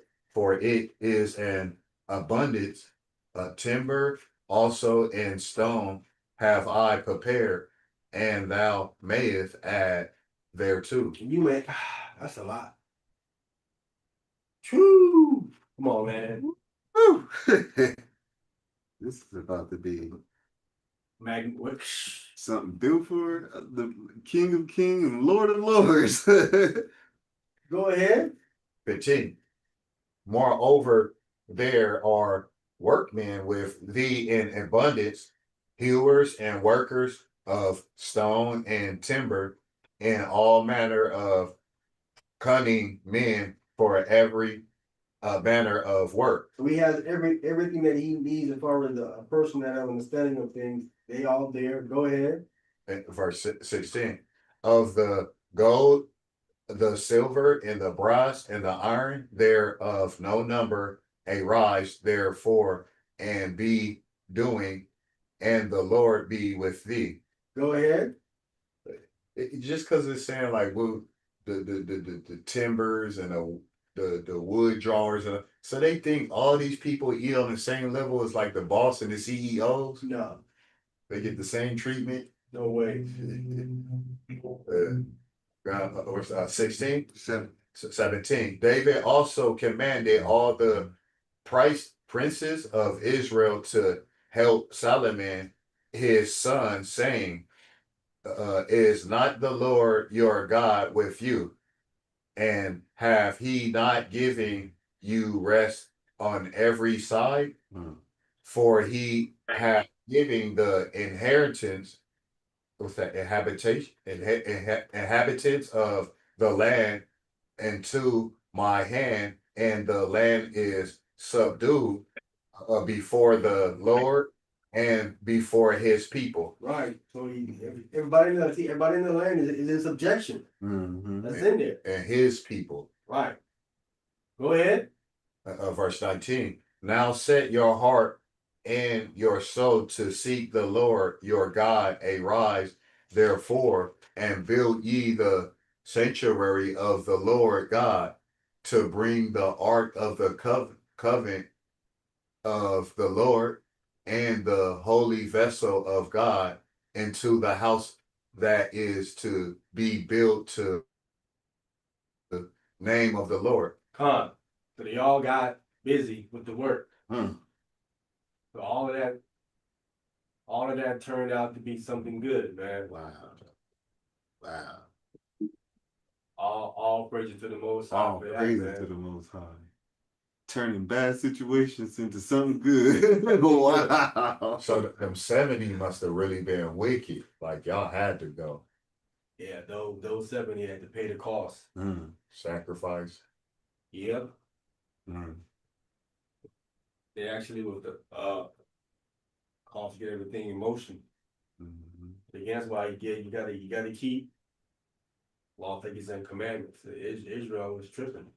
Again, Israel tripping because again, the people in the land, they kept seducing them to do the wrong thing. If they'd have killed them all out, then they would have no problem someone trying to pull them over there and pull them to do that or pull them to do anything else. But they left them in the land. Now they gotta deal with all these people.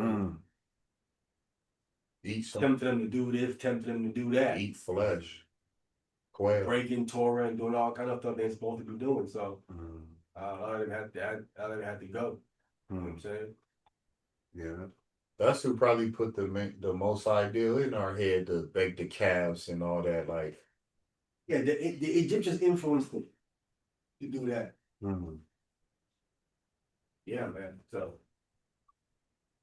all right, that ended the lesson for today. Let me go ahead and stop this live stream here. Can anyone get a question? My channel is The Way, the Truth, and the Life.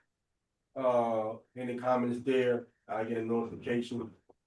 I'll go ahead and return. I hope I said something to edify our brother and sister out there. Again, thank you everybody for listening. In the live stream. Wrong, one spoke the wrong thing. They just all right.